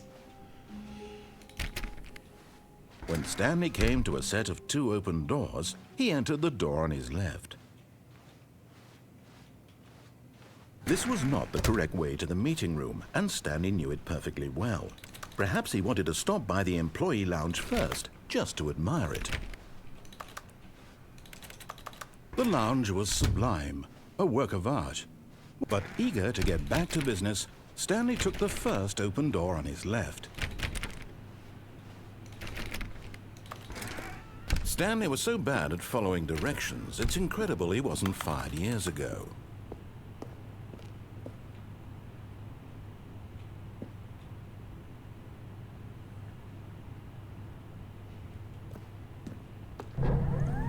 Look, Stanley, I think perhaps we've gotten off on the wrong foot here. I haven't met the mannequin. Really, I'm not. I realize that investing your trust in someone else. I'm trying to think of like. But the fact is that the story has been about nothing but you all this time. Where do I need to branch There's off? someone you've been neglecting, Stanley. What? Really? I was in the middle of something. Do you have zero consideration for others? Are you that convinced that I want something bad to happen to you? Why? I don't know how to convince you of this, but I really do want to help you. To Why show are you doing something eyes? beautiful. Look, let me prove it. Let me prove that I'm on your...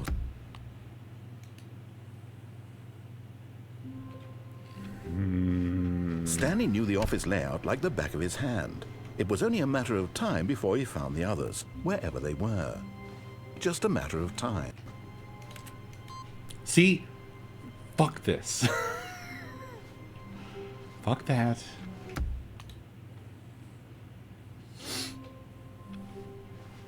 All of his co-workers were gone.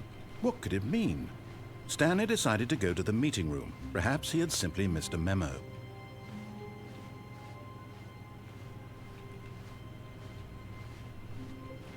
Now it's not here.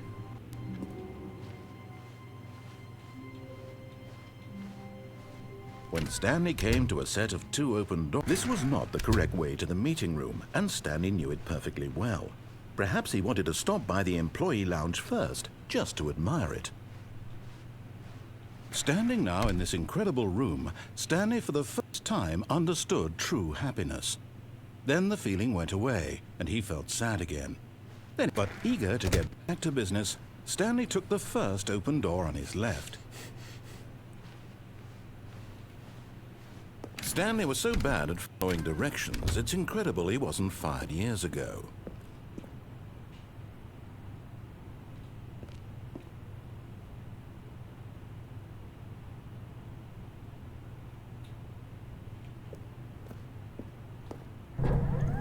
Look, Stanley, I think perhaps we've gotten off on the wrong foot here.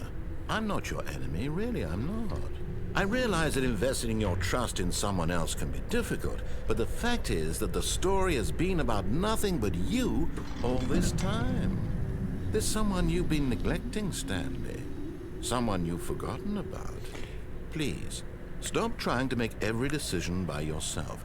Now, I'm not asking for me, I'm asking for her. You've you've made that phrase so This is unsettling it, to me, Pubs. Your chance to redeem yourself, to put your work aside, to let her back into your life. She's been waiting. What?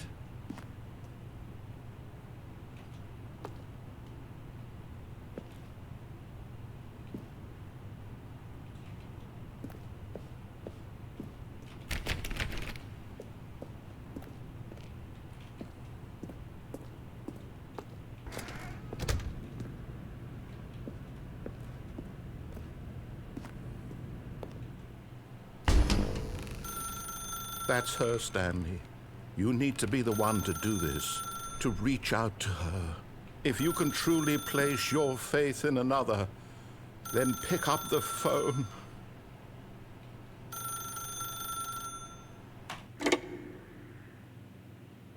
This is different from before, isn't it?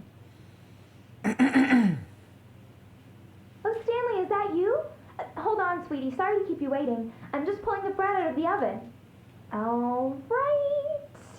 Okay, there we go. All right, now, I want you to come in and tell me all about your day. Gotcha. Oh, come on. Did you actually think you had a loving wife who'd want to commit their life to you? I'm trying to make a point here, Stanley. I'm trying to get you to see something. Come inside. Let me show you what's really going on here. This is a very sad story about the death of a man named Stanley.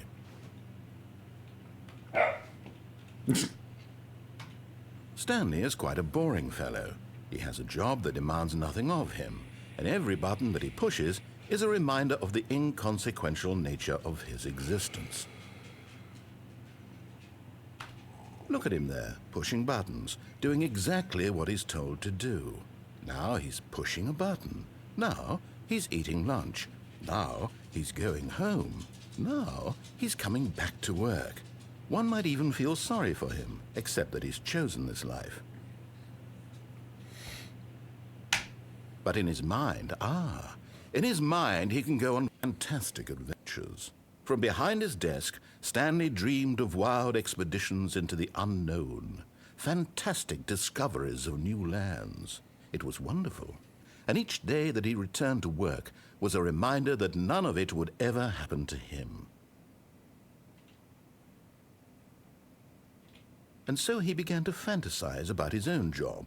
First, he imagined that one day while at work, he stepped up from his desk to realize that all of his co-workers, his boss, everyone in the building had suddenly vanished off the face of the earth. The thought excited him terribly.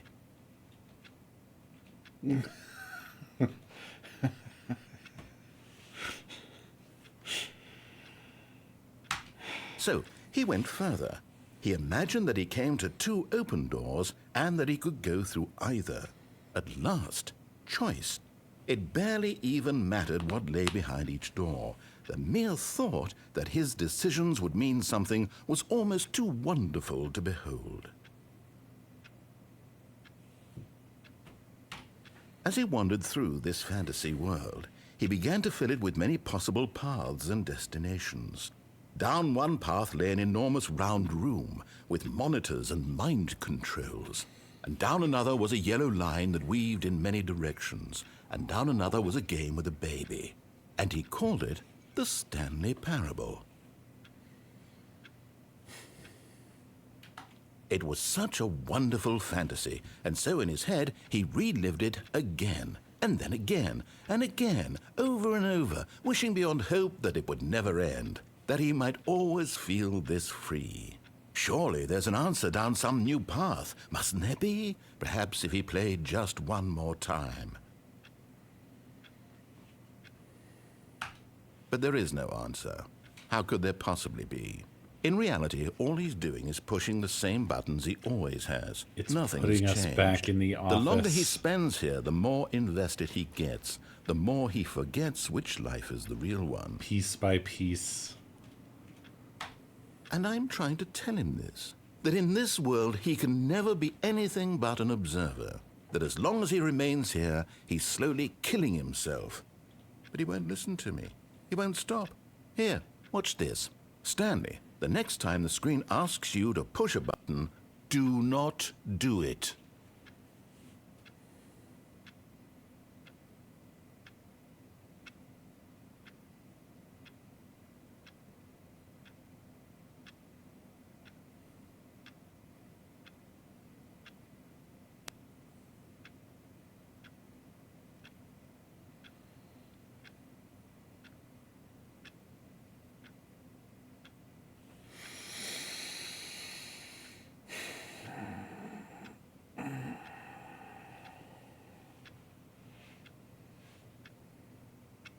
That would be pressing a button.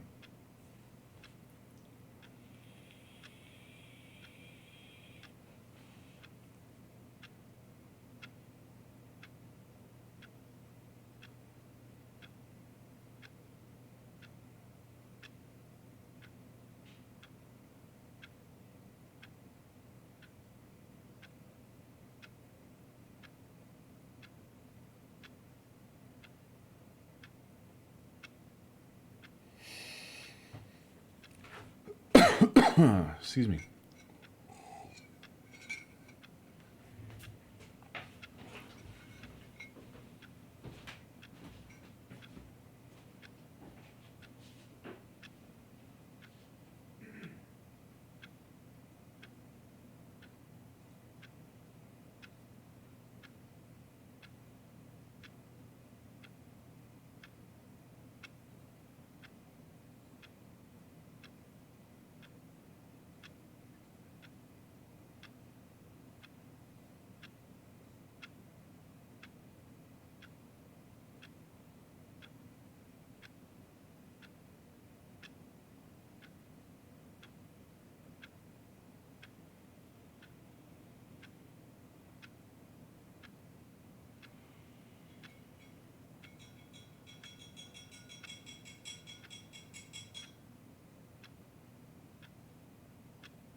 you see? Can he just not hear me? How can I tell him in a way that he'll understand that every second he remains here, he's electing to kill himself? How can I get him to see what I see? How can I make him look at himself?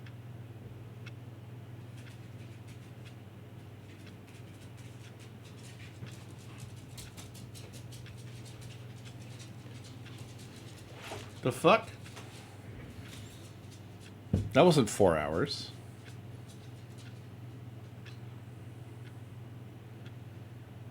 What the hell happened? Did one of you press C?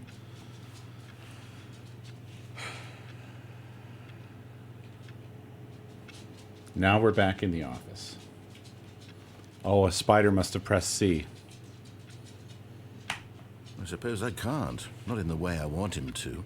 But I don't make the rules. I simply play to my intended purpose, the same as Stanley. We're not so different, I suppose. I'll try once more to convey all this to him. I'm compelled to. I must. Perhaps, well, maybe this time he'll see. Maybe this time. And I tried again, and Stanley pushed a button. And I tried again, and Stanley pushed a button. And I tried.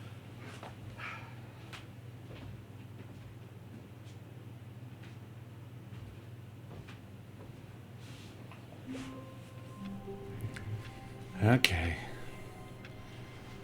This damn game. All of his co-workers were gone. What could it mean? Stanley decided to go to the meeting room. Perhaps he had simply missed a memo.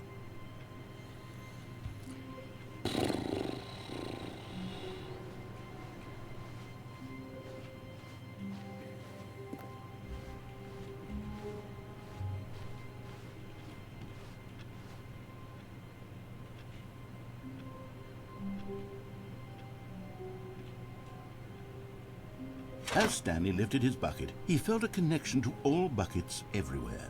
This adventure, he decided, was for all of them.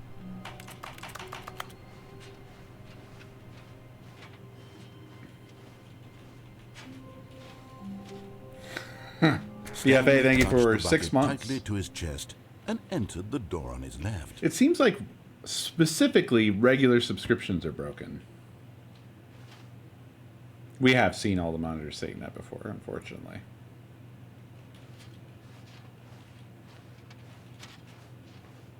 This was not the correct way to the meeting room, but Stanley had felt the bucket calling to him, telling him that the employee lounge was simply the place to be.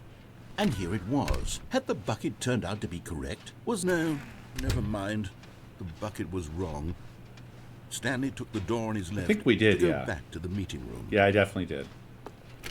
No, I ended said the my bucket. life Don't go and to the the bucket's meeting life. room. Go somewhere else. A cargo lift, yes. Good. Said the bucket. Now ride the lift all the way to the top. There's something up there I need you to do. Stanley did not question why or how this bucket was speaking to him. It should have alarmed him, of course, because buckets can't talk. But Stanley chose not to think about this obvious fact. He was firmly convinced that the bucket had spoken to him, and he unthinkingly did whatever the bucket asked. In here. Said the bucket. Go into this dark room over here. I did this before. Stanley once again obeyed blindly. Now pick up the phone. Said the bucket. Pick up the phone and it will take us back home, where we can go about life together. This is the sad story of a Yeah, man we did named this. Stanley and his bucket. Once upon a time, I gave...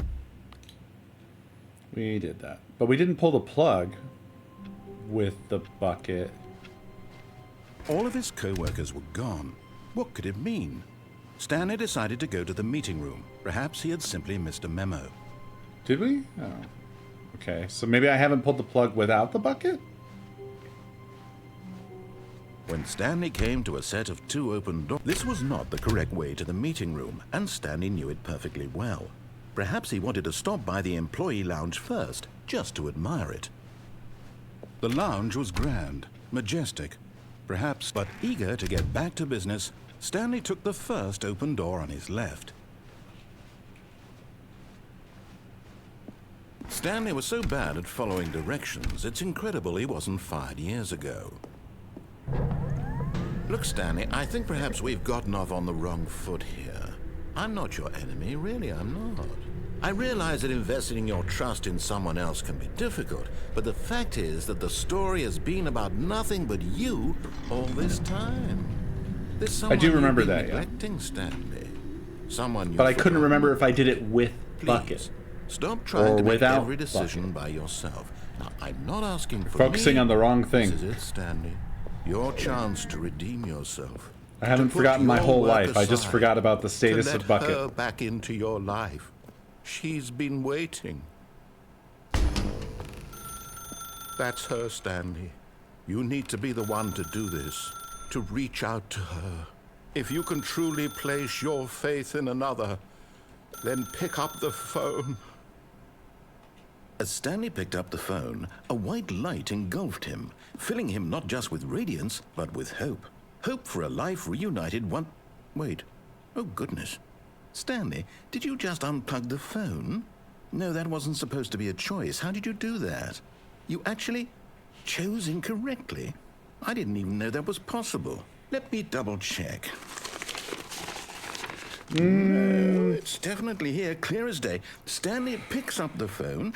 He's taken to his apartment where he finds his wife, and the two pledge themselves to one another. Music comes in, fade to white, roll credits.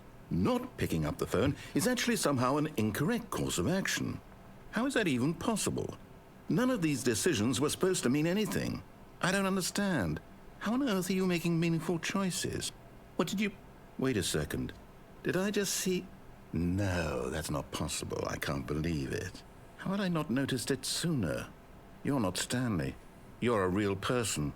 I can't believe I was so mistaken. This is why you've been able to make correct and incorrect choices. And to think I've been letting you run around in this game for so long. If you'd made any more wrong choices, you might have negated it entirely. It's as though you completely ignored even the most basic safety protocol for real-world decision-making. Or did you not grasp the severity of the situation? Well, I won't have that kind of risk on my watch. I'm going to stop the game for a moment so we can educate you properly on safe decision-making in the real world. Please observe this helpful instructional video. Choice. It's the best part of being a real person. But if used incorrectly, can also be the most dangerous. For example, in this scenario, a hypothetical real person named Rupert has a choice. He could invent a machine that eliminates food shortages across the world to make life better for all people. Or he could spend years of hard work forgetting how to read. Which choice would you make? Remember that unlike here, the real world makes sense, and at no time should you make a choice that does not conform to rational logic. If you find yourself speaking with a person who does not make sense, in all likelihood, that person is not real. Allow the person to finish their thought, then provide an excuse why you cannot continue talking. Turn to a partner and practice saying, "My goodness, is it 4:30? I'm supposed to be having a back, sack, and crack." Excellent. Making choices on a regular basis is the best part to a healthy decision-making process. Most medical professionals recommend making at least 8 choices per day. Do you make more than 8? Less? And finally, if you begin to wonder if your choices are actually meaningful and whether you'll ever make a significant contribution to the world, just remember that in the vast infiniteness of space, your thoughts and problems are materially insignificant, and the feeling should subside. At this time, your instructor will guide you in an exercise to test and reinforce the material covered in this video. Ah, welcome back. You may have noticed that this room has begun to deteriorate as a result of narrative contradiction. But not to worry. Now that you're properly informed on good decision-making, we're going to revisit a choice you made just a few minutes ago and see what the correct thing to do would have been. This way, please.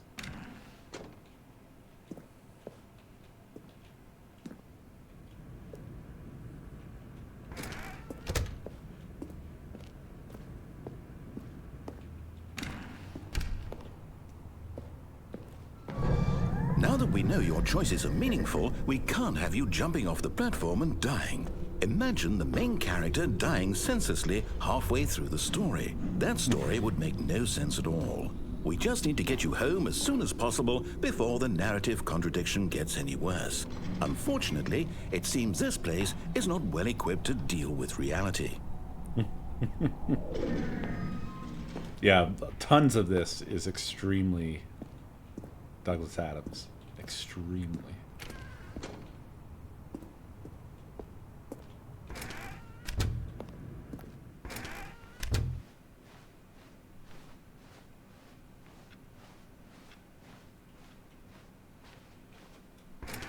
Almost there. You'll take the door on the left, back to the correct ending, the story will have resolution once again, and you'll be home free in the real world.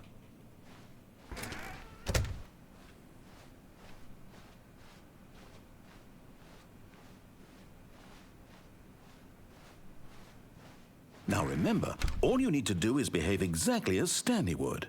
That means choosing responsibly and always putting the story first. I'm quite sure you'll be up to the task. Just follow my lead and you'll be fine. All right. When Stanley came to a set of 2 open doors, he entered the door on his left.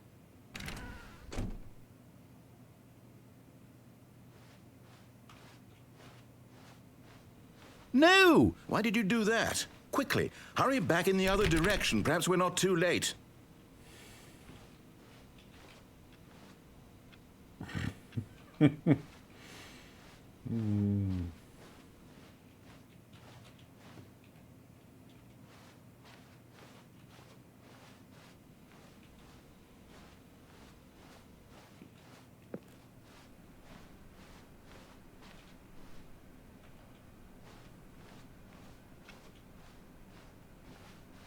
Oh, it's ruined.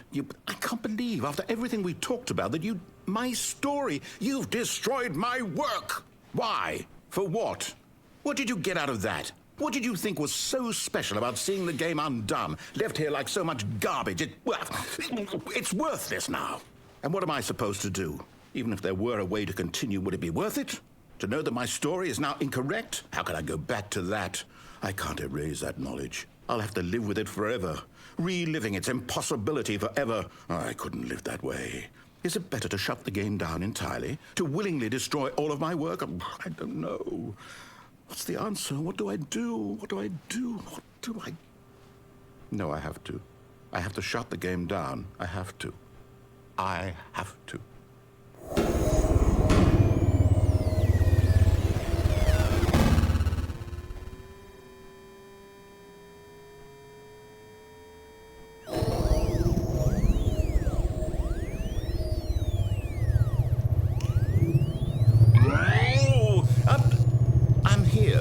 I'm still here in this pile of rubbish, with you who thought you were so clever. Now look where we are. My entire game is destroyed. It was the only thing in the world that was mine, and you've run it into the ground. What, did you think that would be funny? You just had to see? Didn't I impress upon you how important it was to be like Stanley? He actually knows how to do what I tell him to. He understands that if I say to do something, there's a damn good reason for it. That thought hadn't even occurred to you, had it? That there's a world outside of you? You're a child. Oh, my story.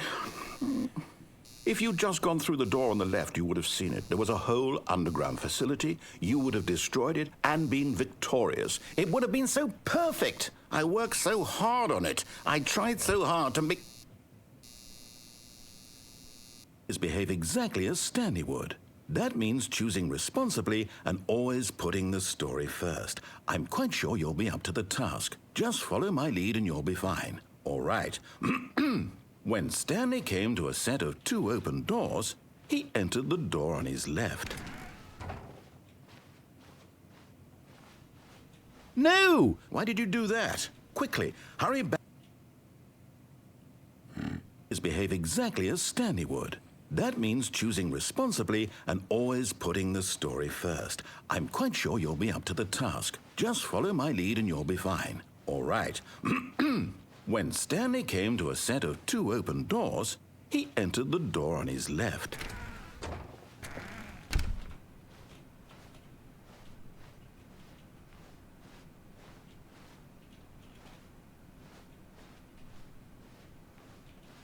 Yet there was not a single person here either. Feeling a wave of disbelief, Stanley decided to go up to his boss's office, hoping he might find an answer there.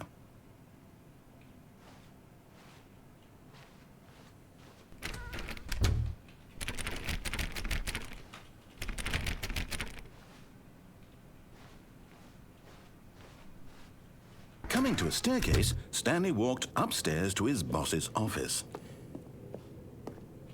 What was up with the noisy windows as well? I had noisy windows last night. Now they're not noisy.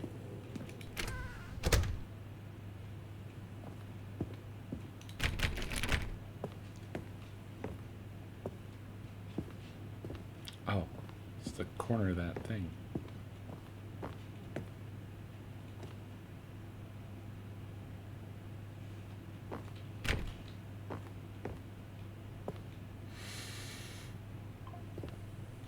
Stepping inside his manager's office, Stanley was once again stunned to discover not an indication of any human life. Shocked, unraveled, Stanley wondered in disbelief who orchestrated this, until he saw the door with a voice receiver next to it. Surely behind this door lay all the answers to his questions. And beyond all probability, he knew the passcode. He had seen it on his boss's computer just last week. Night Shark 115. Was this the code to open the door? Would it still work? There was only one way to find out. Stanley had been trained never to speak up, but now he would draw from within himself the courage to face the unknown. He drew a sharp breath and then spoke the code.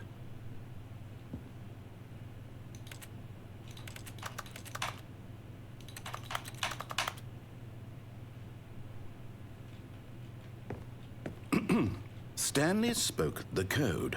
Night Shark 115. He spoke it into the receiver, right there on the wall.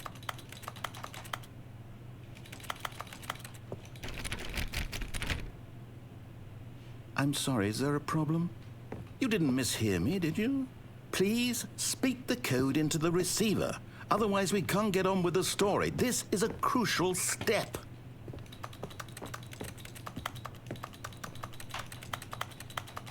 Okay, fine, you're not going to do it, but you know what? It's pretty humiliating to bring you this far, only for you to suddenly decide you have better things to do. I asked you for this one single thing, for your respect. The kind of respect Stanley shows for his choices. He knows what it means to take a story seriously. If you didn't want to see what I had to show you, then why did you come here? You had a choice, you know. You could have gone through the door on the right. You could have done whatever the hell you wanted over there. Why did you come this way? Speak. Say something to me. Explain yourself, you coward. You... When Stanley came to a set of two open doors, he entered the door on his left. Stanley? Hello? Are you... Is everything okay? Stanley, please. I need you to make a choice. I need you to walk through the door. Are you listening to me? Can you hear me? Is everything all right? Stanley, this is We got important. the credits again. The story needs you. It needs you to make a decision. It cannot exist without you. Do you understand me? Whatever choice you make is just fine. They're both correct. You cannot be wrong here. We can work together. I'll accept whatever you do. I simply need you to take that step forward, please. Choose. Sorry, thank you for Nintendo 64 months. Anything. I didn't have my mic hooked up, You can ever know. but there's also no mic settings in the game, so I The story assume needs it. this is what was supposed to So, happen. You hear me? Are you there? Are you listening to this? Stanley, are you there? Okay. It's okay, I can wait. You need time to decide. Time to make sure your choice is correct. That is the best choice. That's all right. I'll wait for you to decide what's the right thing to do. Take as much time as you need.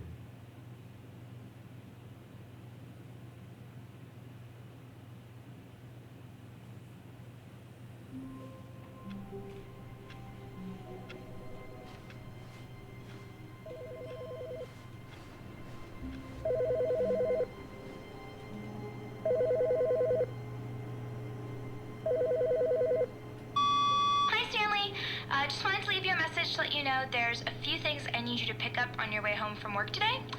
We need milk, cereal, dish soap, spaghetti, get a thing of sugar, some bread, and coffee beans, whichever ones you like. I'll give you a call if there's anything I forgot. Thanks, sweetie. See you tonight.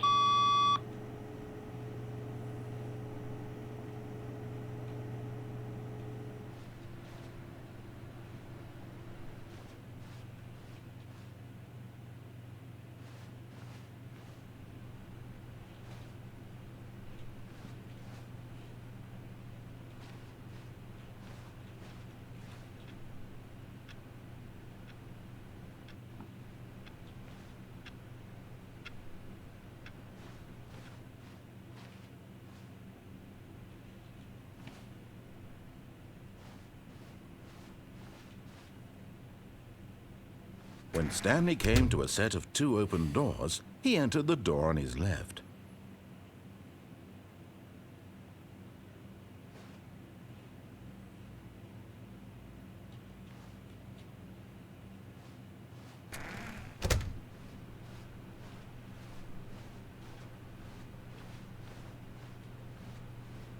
Yet there was not a single person here either. Feeling a wave of disbelief, Stanley decided to go up to his boss's office, hoping he might find an answer there.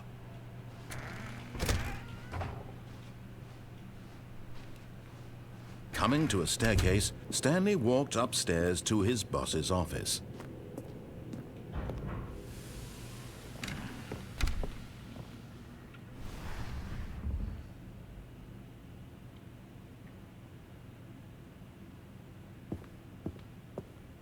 Here's the door, just go.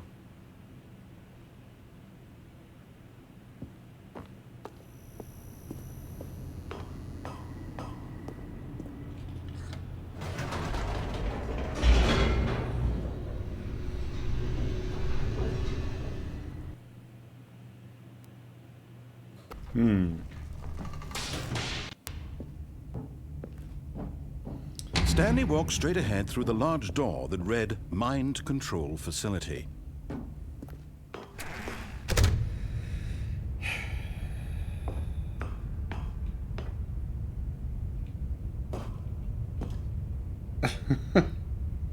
Which path is that? As far as everything from here on, I don't think I have any other choices available. I don't think I have any choices left down this way.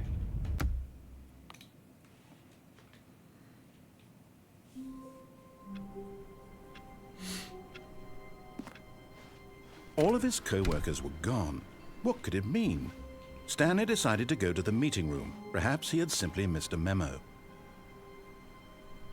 Did I answer the phone with the bucket?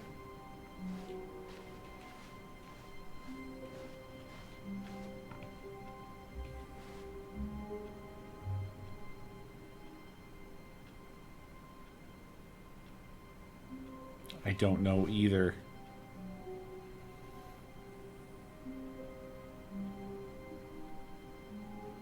I did? Okay.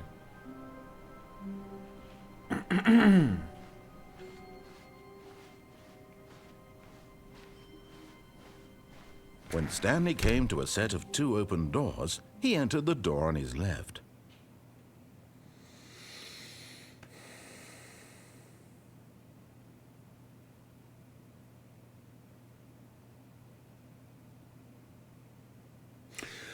Yeah. That's right, yeah.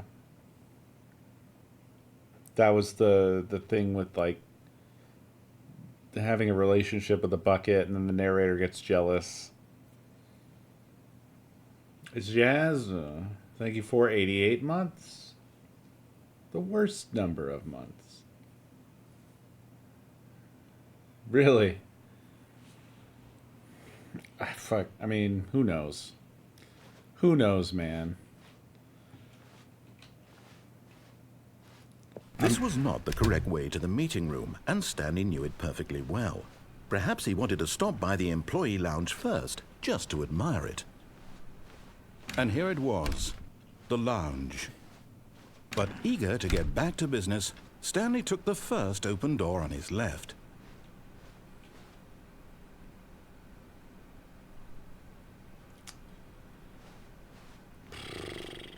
Stanley was so bad at following directions, it's incredible he wasn't fired years ago.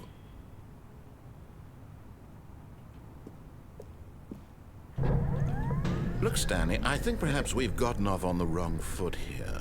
I'm not your enemy, really, I'm not.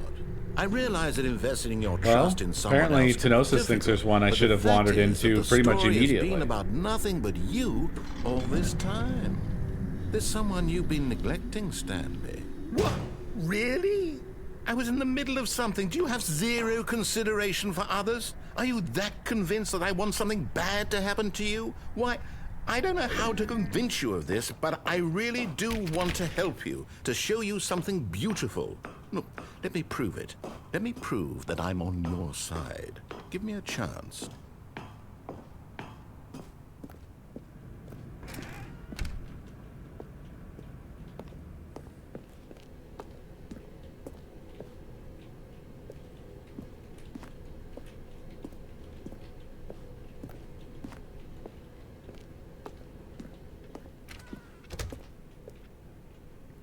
It'd be easier if you didn't seek it out.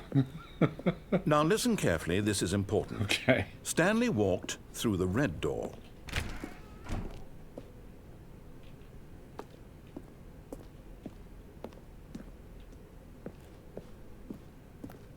Aha, perhaps you misunderstood. Stanley walked through the red door.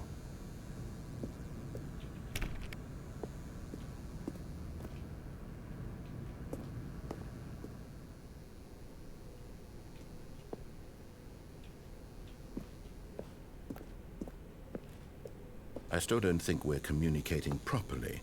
Stanley walked through the red door.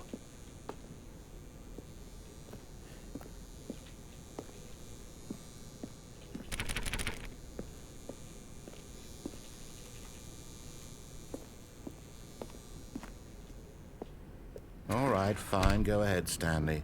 You want to know so badly what's out there? You want to find out what lies at the end of this road you've chosen? Well, don't let me stop you. You see? There's nothing here. I haven't even finished building this section of the map because you were never supposed to be here in the first place.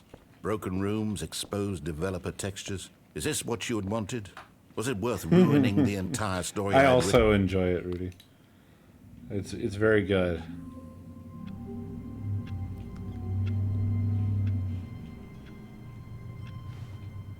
This again. All of his co-workers were gone. What could it mean? Stanley decided to go to the meeting room. Perhaps he had simply missed a memo.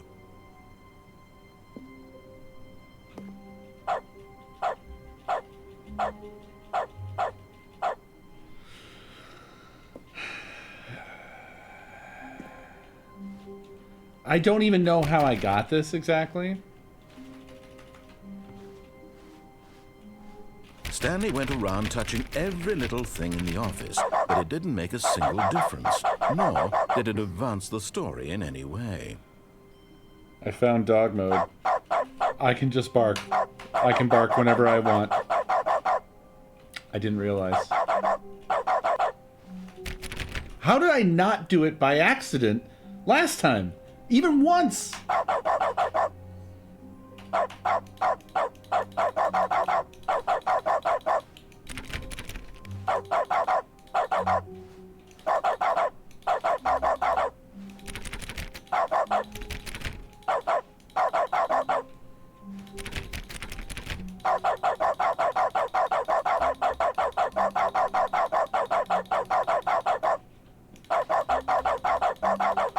When Stanley came to a set of two open doors, he entered the door on his left.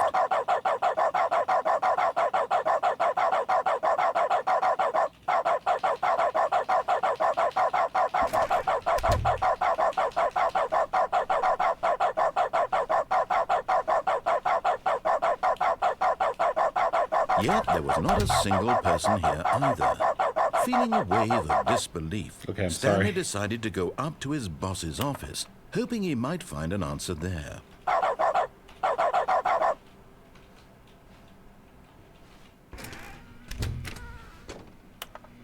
Oh no. Oh, no, no, no, no, no, no, no, no, no, no, not again. I won't be part of this. I'm not going to encourage you. I'm not going to say anything at all.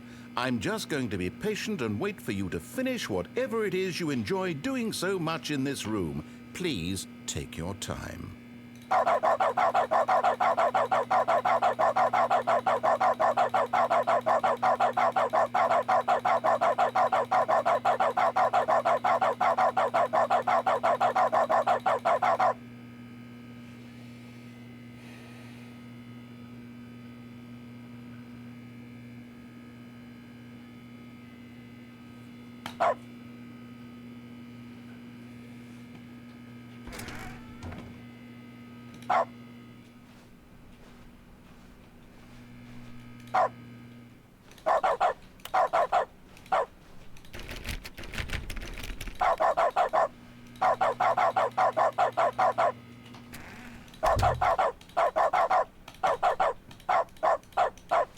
Coming to a staircase, Stanley walked upstairs to his boss's office.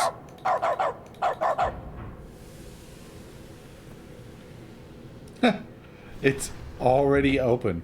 It just opened. I'm at the bottom of the stairs.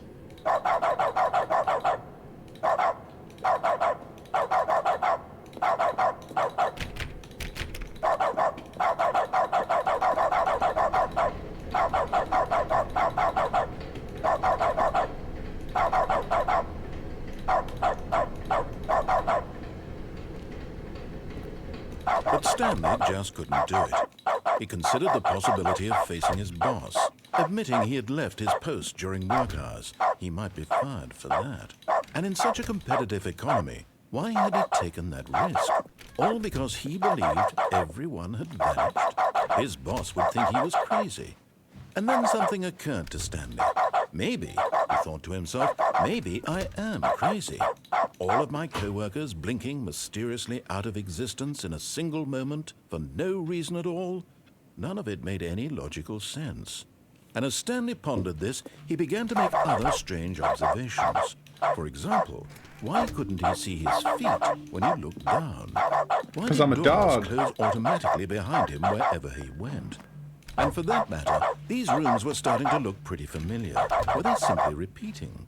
No, Stanley said to himself, this is all too strange. This can't be real. And at last, he came to the conclusion that had been on the tip of his tongue. He just hadn't found the words for it. I'm dreaming, he yelled. I'm This is barking. all a dream. Oh, what a relief Stanley felt to have finally found an answer, an explanation. His co-workers weren't actually gone. He wasn't going to lose his job. He wasn't crazy after all. And he thought to himself, I suppose I'll wake up soon. I'll have to go back to my boring real-life job pushing buttons. I may as well enjoy this while I'm still lucid. So, he imagined himself flying and began to gently float Other above than the that ground. one. Then he imagined Other than himself that soaring one. through space on a magical starfield, and it too appeared. It was so much fun, and Stanley marveled that he had still not woken up.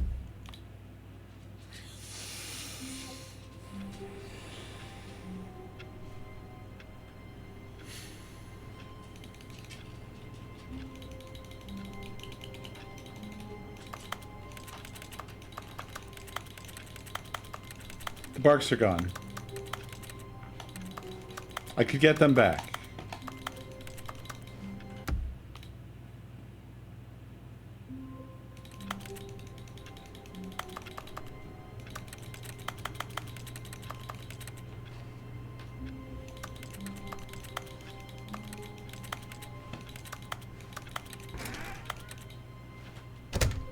But Stanley simply couldn't handle the pressure. What if he had to make a decision? What if a crucial outcome fell under his responsibility? He had never been trained for that. No. This couldn't go anywhere except badly. The thing to do now, Stanley thought to himself, is to wait. Nothing will hurt me. Nothing will break me. In here I can be happy forever. I will be happy. Stanley waited. Hours passed, then days. Had years gone by? He no longer had the ability to tell. But the one thing he knew for sure, beyond any doubt, was that if he waited long enough, the answers would come. Eventually, someday, they would arrive. Soon, very soon now, this will end. He will be spoken to. He will be told what to do. Now it's just a little bit closer. Now it's even closer. Here it comes. Wow, that's an easy ending.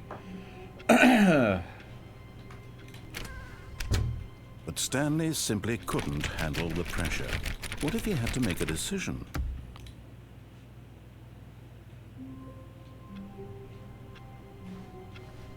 All of his co-workers were gone. What could it mean? Stanley decided to go to the meeting room. Perhaps he had simply missed a memo. Okay. So now it's all hard from here on out, huh? No matter how hard Stanley looked, he couldn't find a trace of his co-workers. I didn't bucket up elevator, but if we do that one... That one's like a huge time investment. I was gonna try it though, so I might as well, I suppose. What new mysteries lay in store for our bucket-loving heroes today? Let's find out. How many of those are there? Stanley clutched the bucket tightly to his chest and entered the door on his left.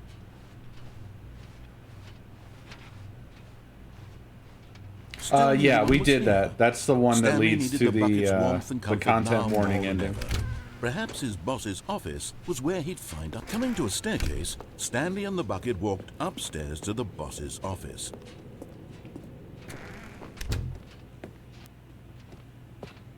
Stepping into his manager's office, Stanley was once again stunned to discover not an indication of any human life. Crushed by the weight of this revelation, Stanley may have broken down into an emotional dumpster, but Stanley guessed the correct code by sheer luck. Was it that the bucket knew all along? Was the bucket guiding him? Yes, this is certainly the most logical explanation.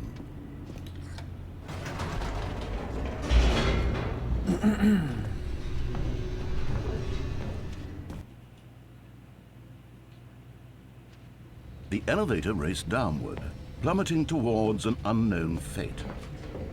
It would be all Stanley could do to keep himself together, if not for the bucket. It only happened Soothing earlier him, tonight for the comforting first time him, that I went through the red reassuring that door. in this darkest moment of uncertainty, he would be all right.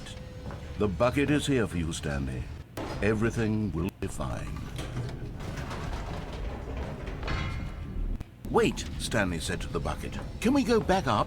When I was pressing those keypad buttons, there was something very intriguing about the number 3. Wait, I want to go this back is- so I can try pressing Is this the same as the last time I did this? I started this before and didn't see it through.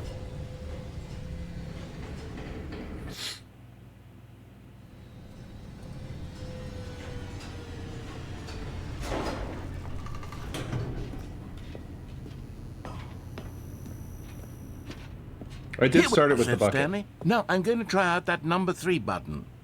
He took pretty the sure. bucket over to the keypad and began absolutely slamming on Maybe the I number didn't. 3 over and over and over.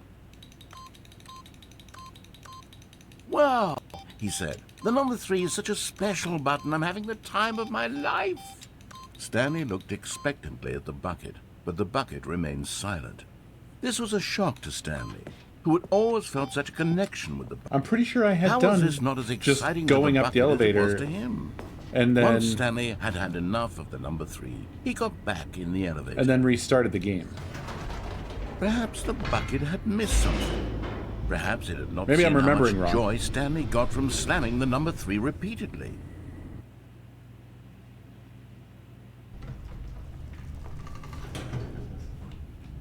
A hint of regret nagged in the back of Stanley's mind. Should he demonstrate the number 3 for the bucket again? No, no, no, no, no, said Stanley to the bucket. You can't go on yet. Not till you understand how much the number 3 means to me. You and I have been through so much Never together, mind. and I Just just want you never- to see what I see. Feel Never the mind. happiness I feel. He smiled at the bucket, and the bucket said nothing.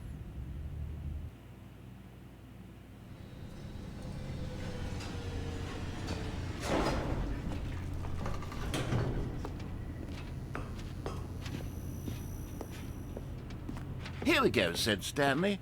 "This time I'll really show you." He ran to the number 3 and began to wail on it like a musician on a beloved instrument, weaving a concerto of truth and passion. He wielded the number 3 like a fine artist would wield a paintbrush. He told stories through the number 3, stories of his dreams and hopes and fears, and the whole time he looked to his bucket for a reaction of some kind. Anything to let him know that the bucket appreciated what he was doing.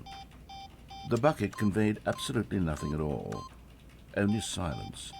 Crushed by a wave of dejection, Stanley returned to the elevator.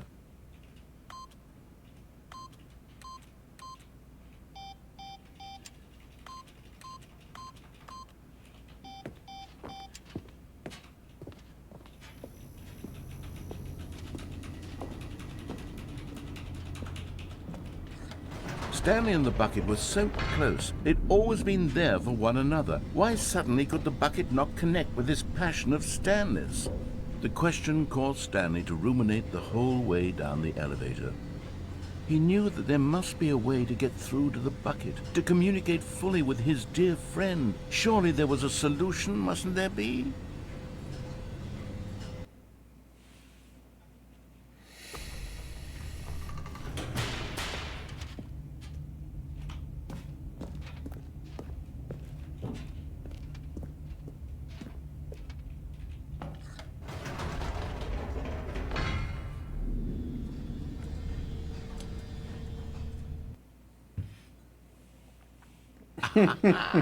Said Stanley. "I know what to do. I know how to fully express this feeling in my heart." He decided right then and there that he would hold a press conference where he would speak to the public on all matters relating to pressing the number 3 over and over. He would elaborate fully on what the number 3 meant to him and why he felt so alive when pressing it. Then the bucket would be able to see his joy through the eyes of others. It would get to see the world react to this discovery of Stanley's. And it would be through the public eye that the bucket would finally understand Stanley's work. For months, he advertised and marketed his press conference, building excitement around it, developing and rehearsing it, until it couldn't be refined a single measure further. When the big day arrived, Stanley was as prepared as he'd ever been for anything in his life.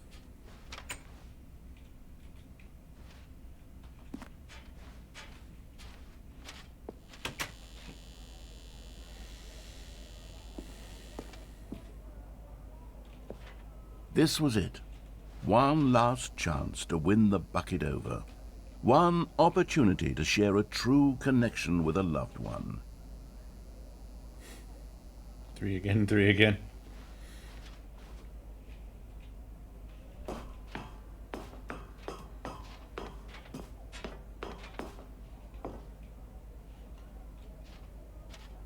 There was no one here. Nobody had come to the press conference to hear Stanley speak, to listen to him talk about what it really means to press the number 3 on a keypad over and over. He was unloved, uninteresting. He was a failure, and in that moment Stanley knew that the bucket would never again take him seriously. There would be no connection, no deeper understanding. The bucket merely sat there in his arms, indifferent. And so it began that slowly, over many years, the two of them grew more and more distant. They spoke less and less, neither wishing to state the obvious, that any sense of real respect between them had eroded since that day at the press conference. There would be no more games, no more long conversations about passion and pursuit, only a silence that consumed the space between friends. And Stanley, having for once in his life discovered the warmth and comfort of true companionship, was cast back into the unremarkable normalcy of loneliness.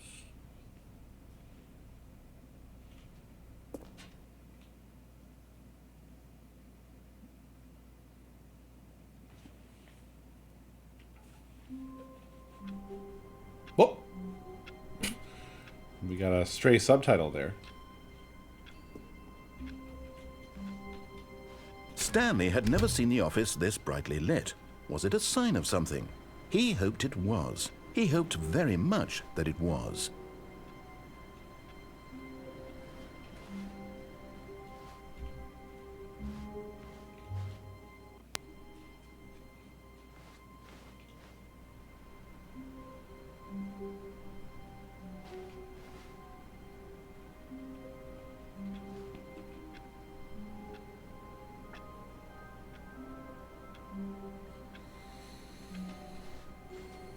Are they?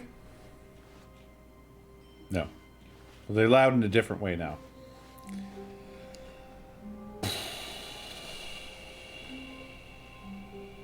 Well, now I have to say I'm stumped as to what else I can do.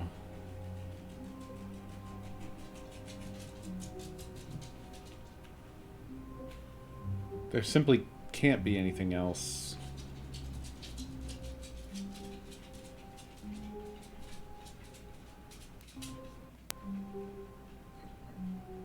Wait. Oh, sorry. I mean, I finished that sentence too early. This is a bucket. And indeed it was. Stanley clutched the bucket tightly to his chest and entered the door on his left. I'm trying to think of what Still other no one was paths here. I haven't taken the Stanley bucket needed down. the bucket's warmth and comfort now more than ever. Perhaps his boss's office was where, coming to a staircase, Stanley and the bucket walked upstairs What do you to wanna the buy? boss's office. The book I'm reading keeps talking about cheese. Jeez. Now I need nachos. Stepping Oh, into his okay. manager's office, I'm into Stanley it. was once again stunned to discover not an indication of any human life. Crushed by the weight of this revelation, Here? Stanley may have broken down into No. an emotional dumpster almost fire, time. if not for the soothing presence I'm of just the trying to bucket. figure out what all to do with this Even bucket. now, in his darkest of hours, did the bucket's warmth and guiding light pierce the dark clouds of confusion and chaos. This game is mad. It would be with him always. It's, The bucket would. And he knew it. The two of them were inseparable. Sorry, he keeps talking. At this point, Stanley was so absorbed in the tender spiritual connection he shared with the bucket that he didn't notice the keypad behind the boss's desk. Nor in his bliss of simply being near the bucket did he have any notion that the PIN number for the Throw it at the keypad keypad. was 2845. I can't throw the bucket. Because I just can't. But Stanley guessed the correct code by sheer luck. Was it that the bucket knew all along? Was the bucket guiding him? Yes. This It's is certainly the most A logical game that explanation. is like 1 inch deep and as wide as the earth. Yeah, I gather. Yeah. And then you have this fucking situation where it's like, hey, remember all that shit you did? But have you bucket? Oh, do all that shit again, but bucket. Bucket. So that's what I've been doing, among other things. And apparently now I'm at the point where it's only the hard things left to be figured out.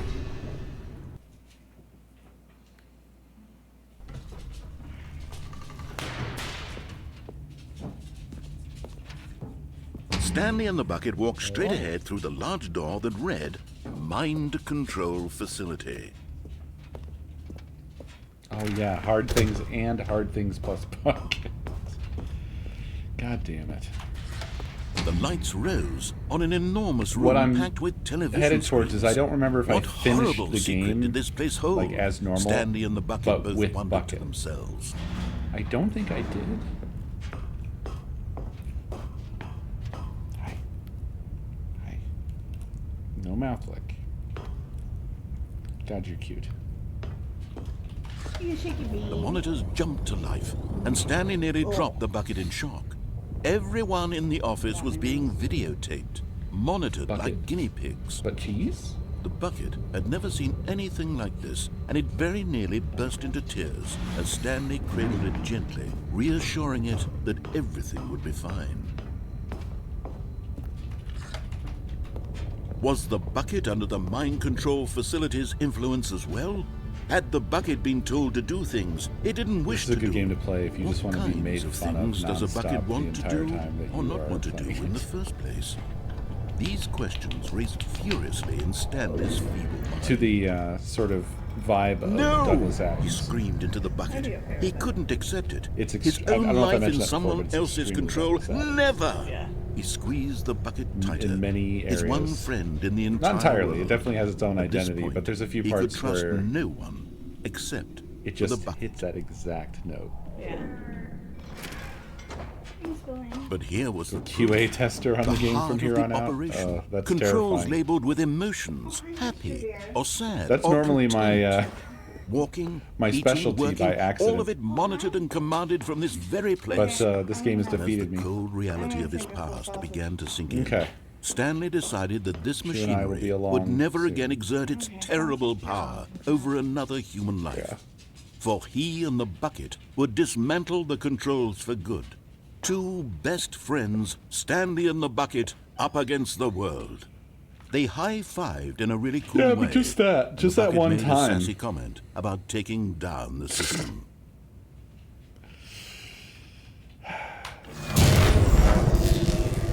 Why is that such an inherently upsetting statement?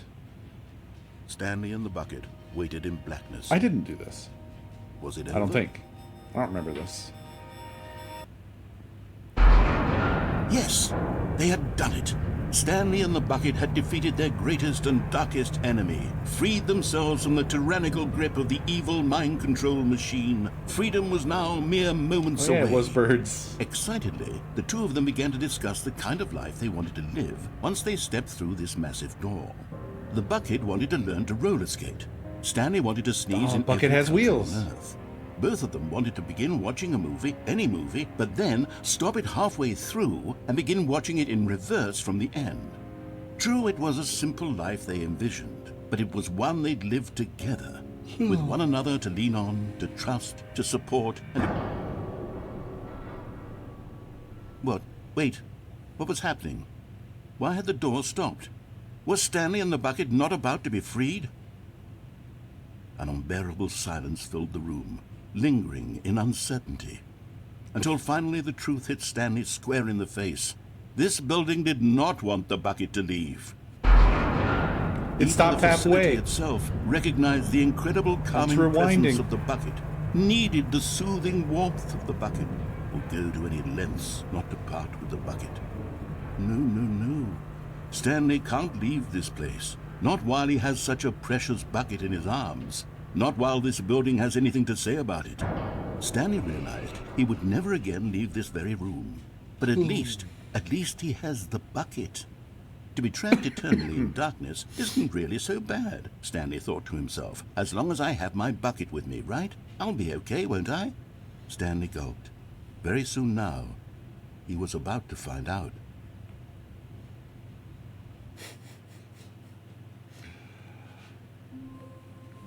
I will say it doesn't quite rise to the consistency level that Douglas Adams could achieve. Like, he would just the whole entire book. You know? It just never stops. It doesn't quit the whole entire time. All of his co-workers were gone. What Okay. could it mean? Stanley decided to go to the meeting room. Perhaps he had simply missed a memo.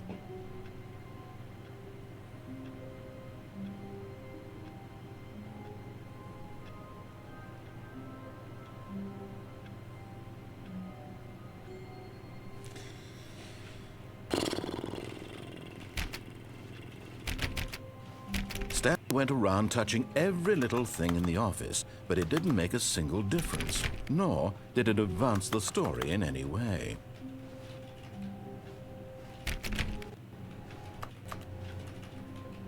No matter how hard Stanley looked, he couldn't find a trace of his co-workers.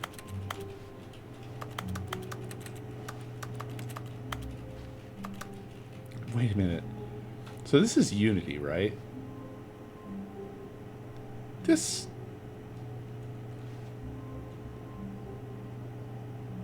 isn't a Valve asset, is it? Like, of all the things that I've seen in this, this is the most, like, straight up...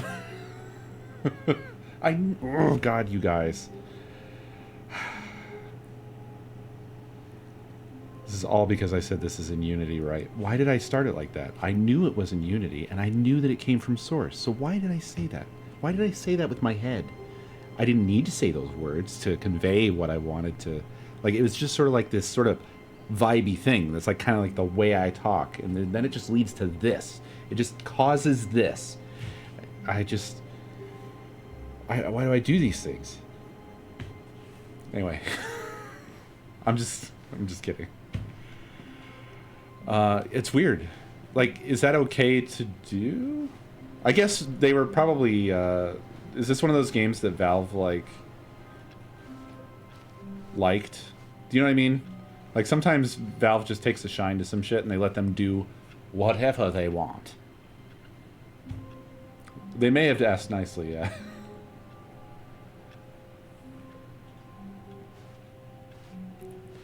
To be honest, Valve is fucking weird when it comes to that shit, because there's stuff that makes sense, like Black Mesa, and then there's that fucking what was that shit ass thing? It had Freeman in the title. Hunt Down the Freeman. Yeah.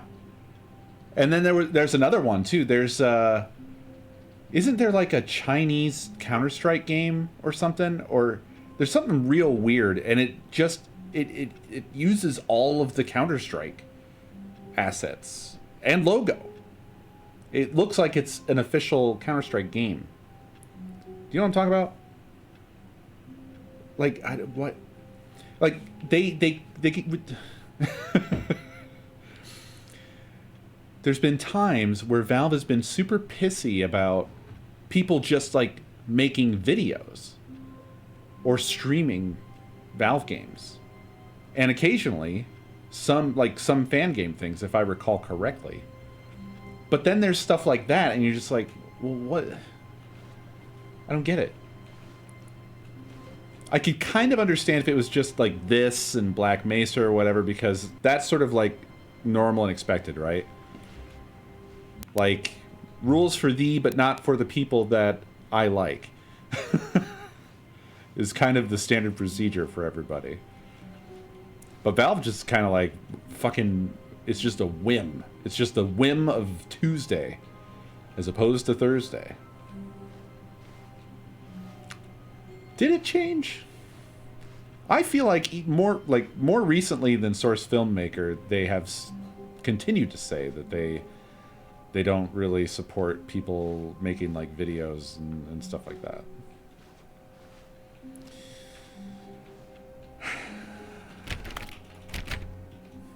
Finally, yes, the bucket. Yes, yes, yes. I love that bucket. I haven't taken the bucket back here, but there's nothing to, there's no doors to do or anything like that. Stanley's office door closes automatically once you walk far enough away from it, so there's probably no way to get the bucket into Stanley's office.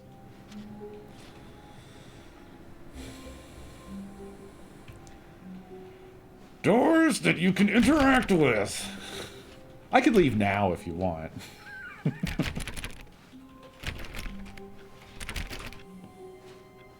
I should look into no commentary content. That seems to be pretty big. Start streaming long plays. We'll do some long plays. The hell was that? One moment, please. Nah, I'm just messing around.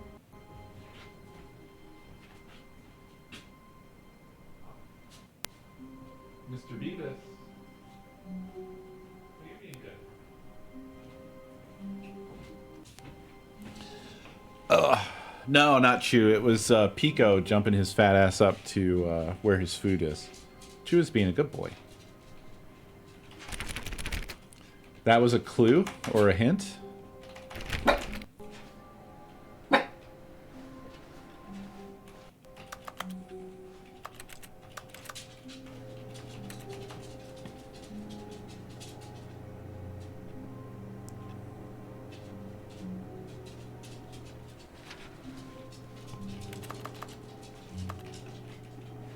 I'm trying to just think of anything I can try. I hate this because it's like it's just going to be the whole game from here on. Please. Are you really just doing this for the achievement? Click a door 5 times. Is that all that you think an achievement is worth? No. I can't just give these merits away for such little effort. A measly 5 clicks. Now suppose you were to click the door 20 times. I would say that's the kind of effort that warrants recognition.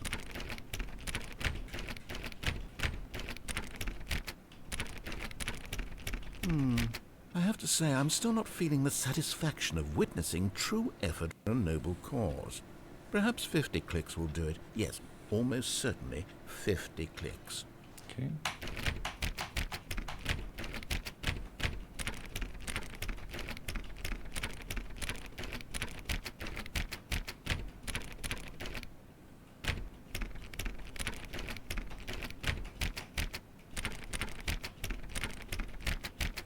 No, I'm still not feeling it. You see, now that you've gotten the bucket involved, my standards have gone up. Merely clicking a single door is no longer enough. Oh, no. Now, I want to see you press this no. bucket against multiple doors. Now, that's the kind of thing that merits an achievement. Why don't you put 20 bucket touches into door 417?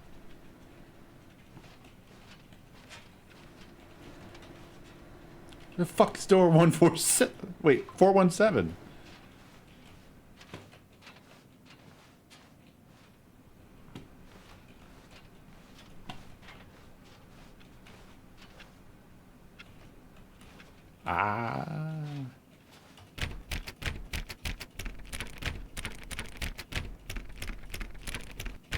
Okay, great. Now, go touch the bucket on door 437 a few times. Okay. Here it is. Yes, now we're getting somewhere. How about door 415? Give it some bucket love. Please don't say it like that.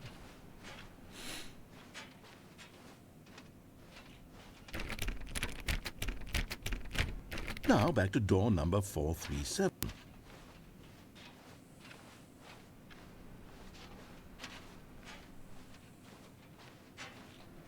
You know, I think the copy machine needs some attention. Why don't you rub the bucket on it a bit?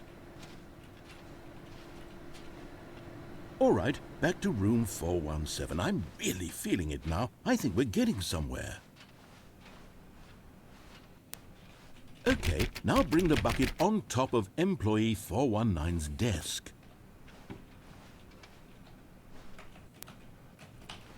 I've done this before. Yes, this is great. Now the bucket knows exactly This was what planned? it's like to be employee 419. Now, let's introduce it to door 416. I seriously got up on this desk earlier tonight, and I was like, huh, well, that's unusual for this game, that there's a spot you can wiggle your way up on top of. It's fucking intentional. It's fucking goddamn intentional. I made the fucking mistake of thinking that it wasn't intentional, yes.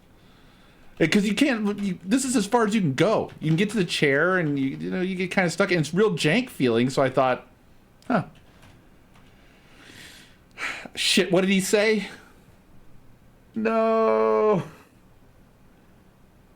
Well, I guess I have to just leave. Thanks for watching, everybody. I'll be back tomorrow with more Stanley Parable, I guess. Thanks for watching. See you next stream. Oh, you guys remember? 416? Was it door 416 or employee 416?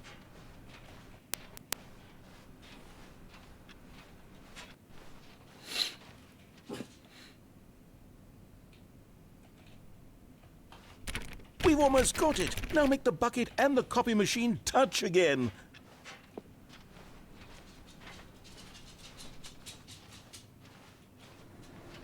Finish it off, Stanley. 5 touches of the bucket on door 430. Yes! We did it! Wow! That felt amazing. You know, not all buckets will get this kind of experience. They won't all know what it's like to slam repeatedly against nearly every door in one section of an office building, or what it's like to be employee 419. Buckets may dream of an experience like this, but few can say they've truly lived it. You've given a bucket hope today. Stanley, I'm very proud of you.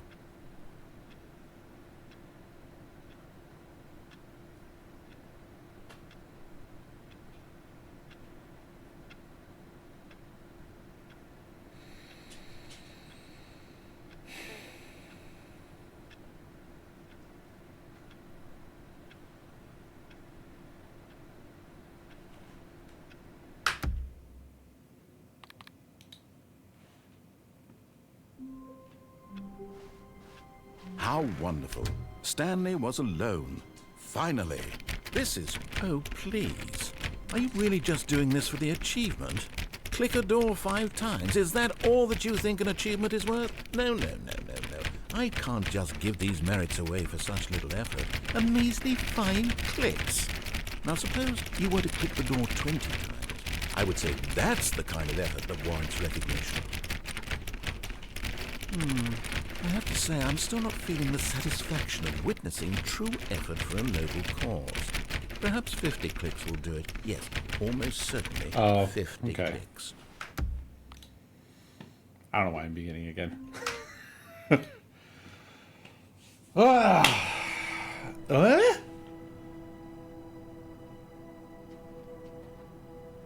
damn it.